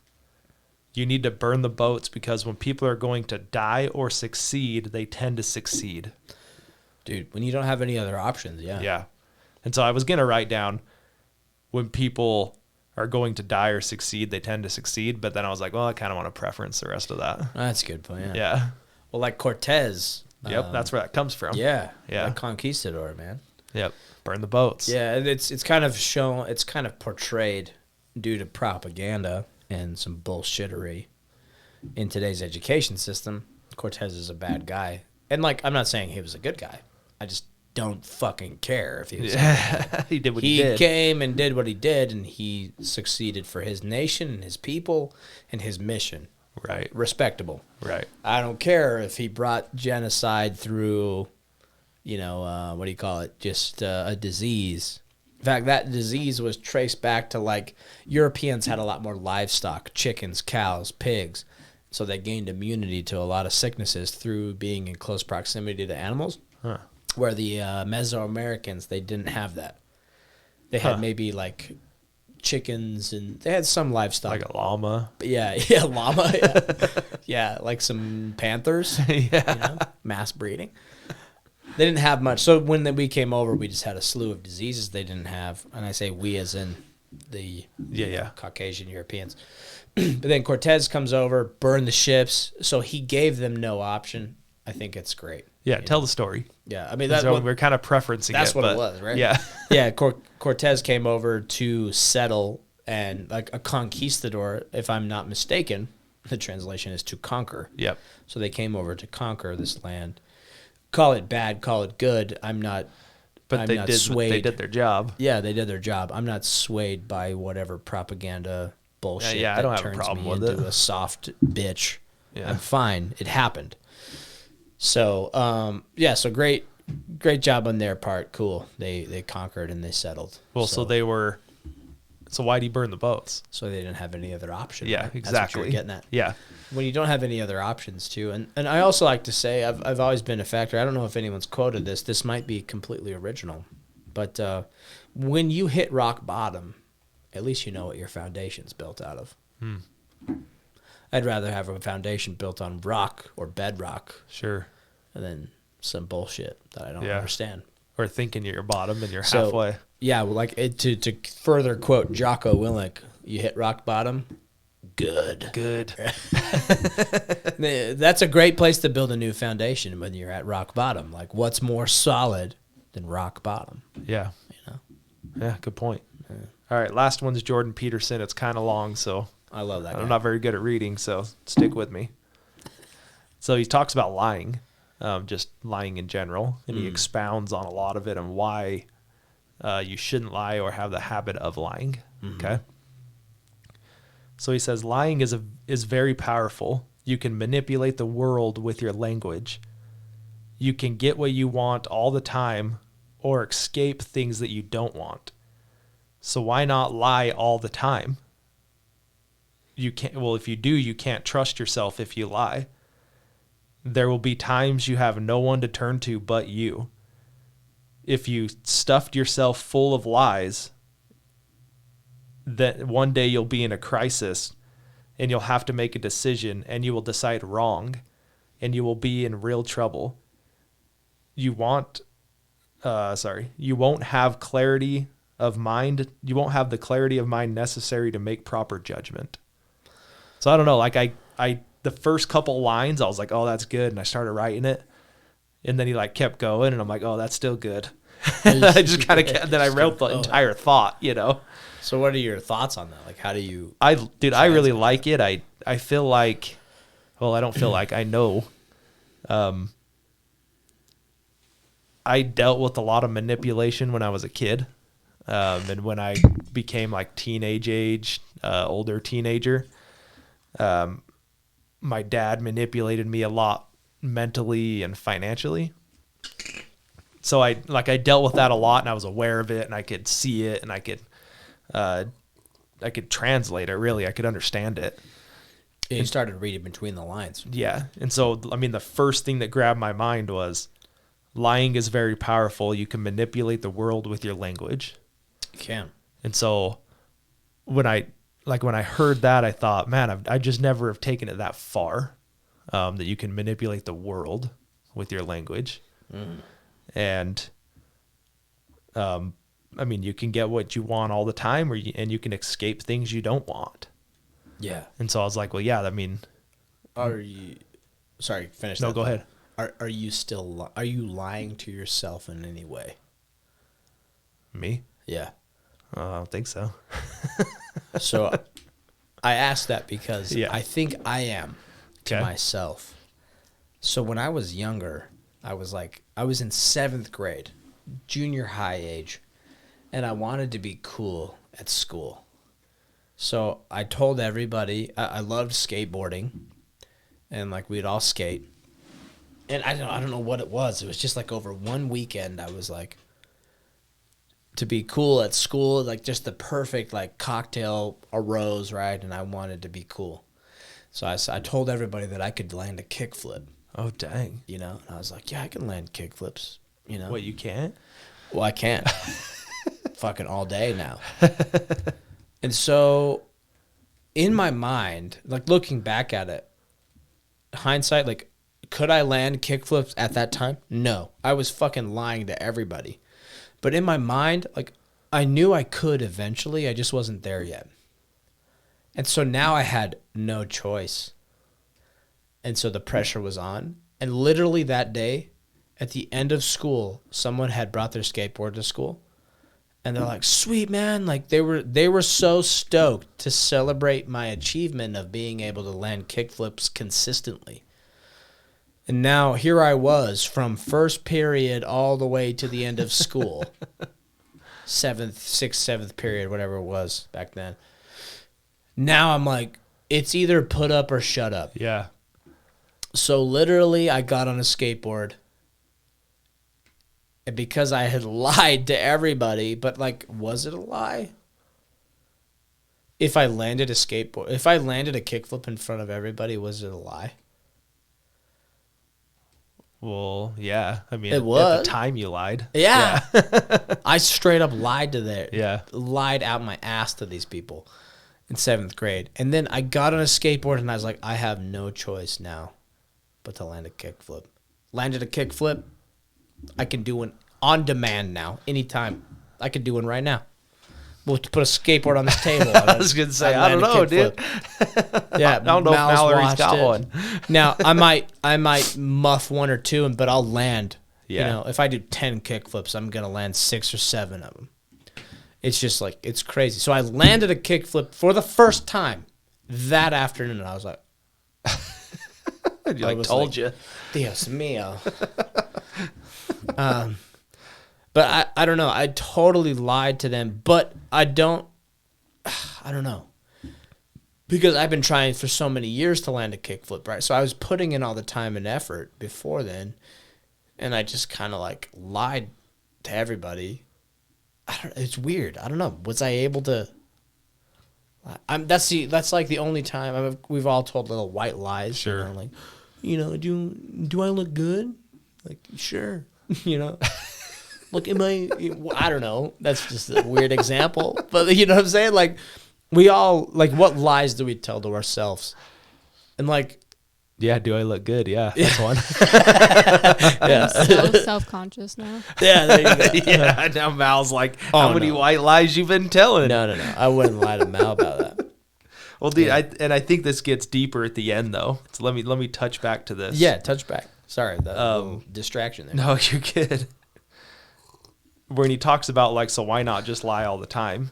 He says, well, you can't trust yourself if you lie. Yeah. And I think that's important to be able to bet on yourself and trust yourself. And if you don't have that ability, well, like, who can you trust? Dude, that's what I think happened when I told everybody I could land that kickflip. But I hadn't yet. Yeah. But I knew that I could. So when it came down to it, I did it. Like, you trusted yourself. Yeah, I don't recommend doing that.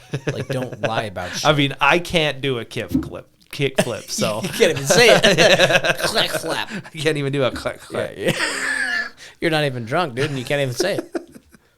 But I don't know if that ruins it or not, but like definitely, like that's why I'm not gonna lie to myself and say that I can make it in the NBA. I'm not a Muggsy Bogues.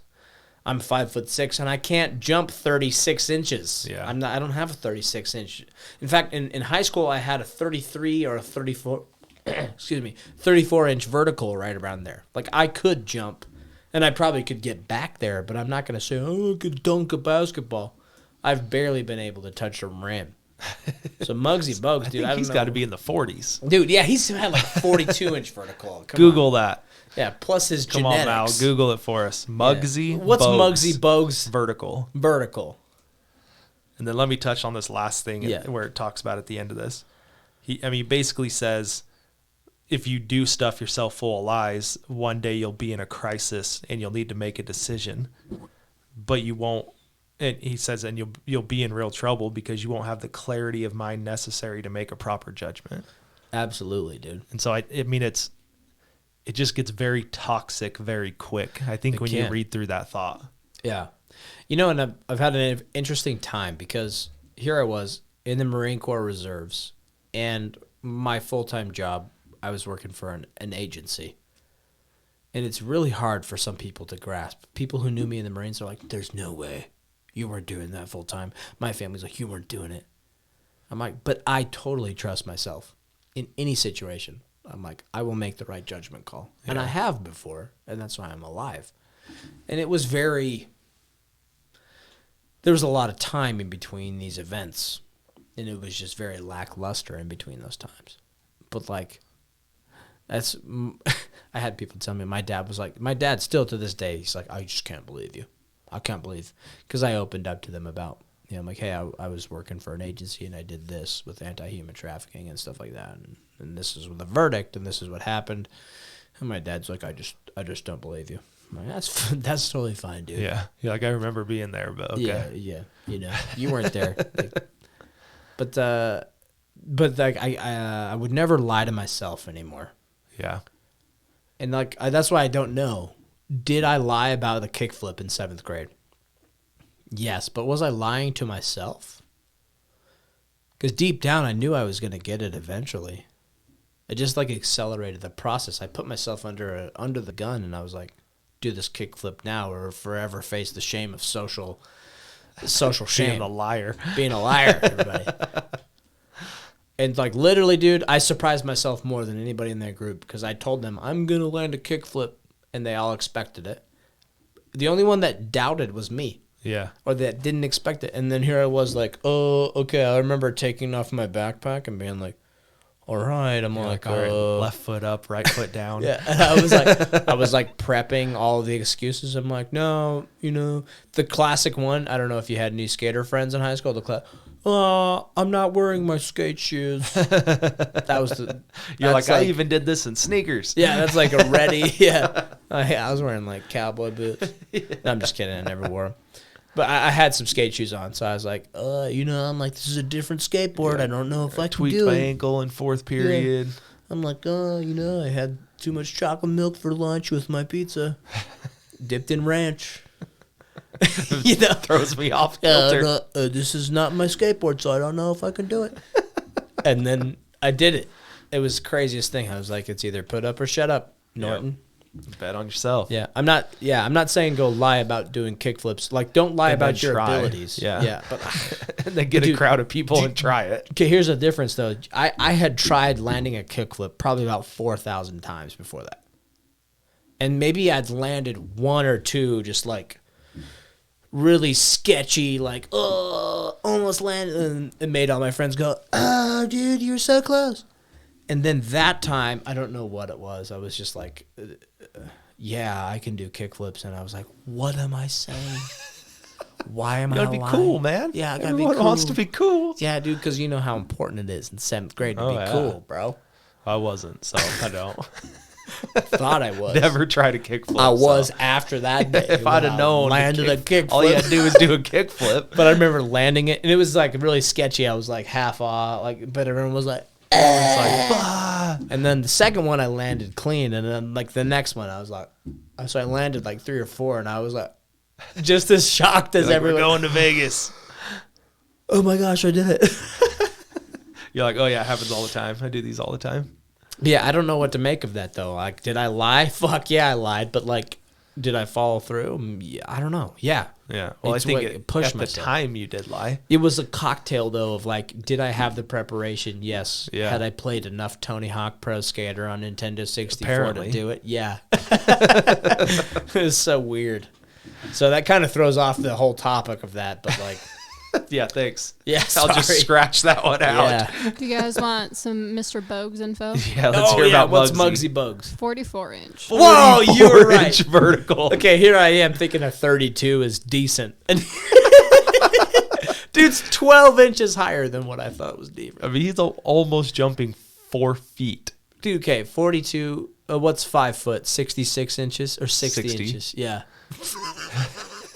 He's got a 4. What is that? 4.5? No, it's a 3.5. 3.5 inch vertical. That's pretty high. 3.5 foot. Yeah. Yeah. Wow. It's time to turn this off. Blake's a little. Sorry. Did you see how What much are you, like? whiskey? Yeah, what are you, like 6 now? Dude, I accidentally poured that much. That was like 3 Okay, fingers. so you measure. Yeah. Okay. That's so you know I know the fingers. things. You do know things. Yeah. So I'm at 2.5 fingers there. Nearly 3. I watch started TV at 3. where Yeah. people drink. Yeah, dude. Bar rescue, man.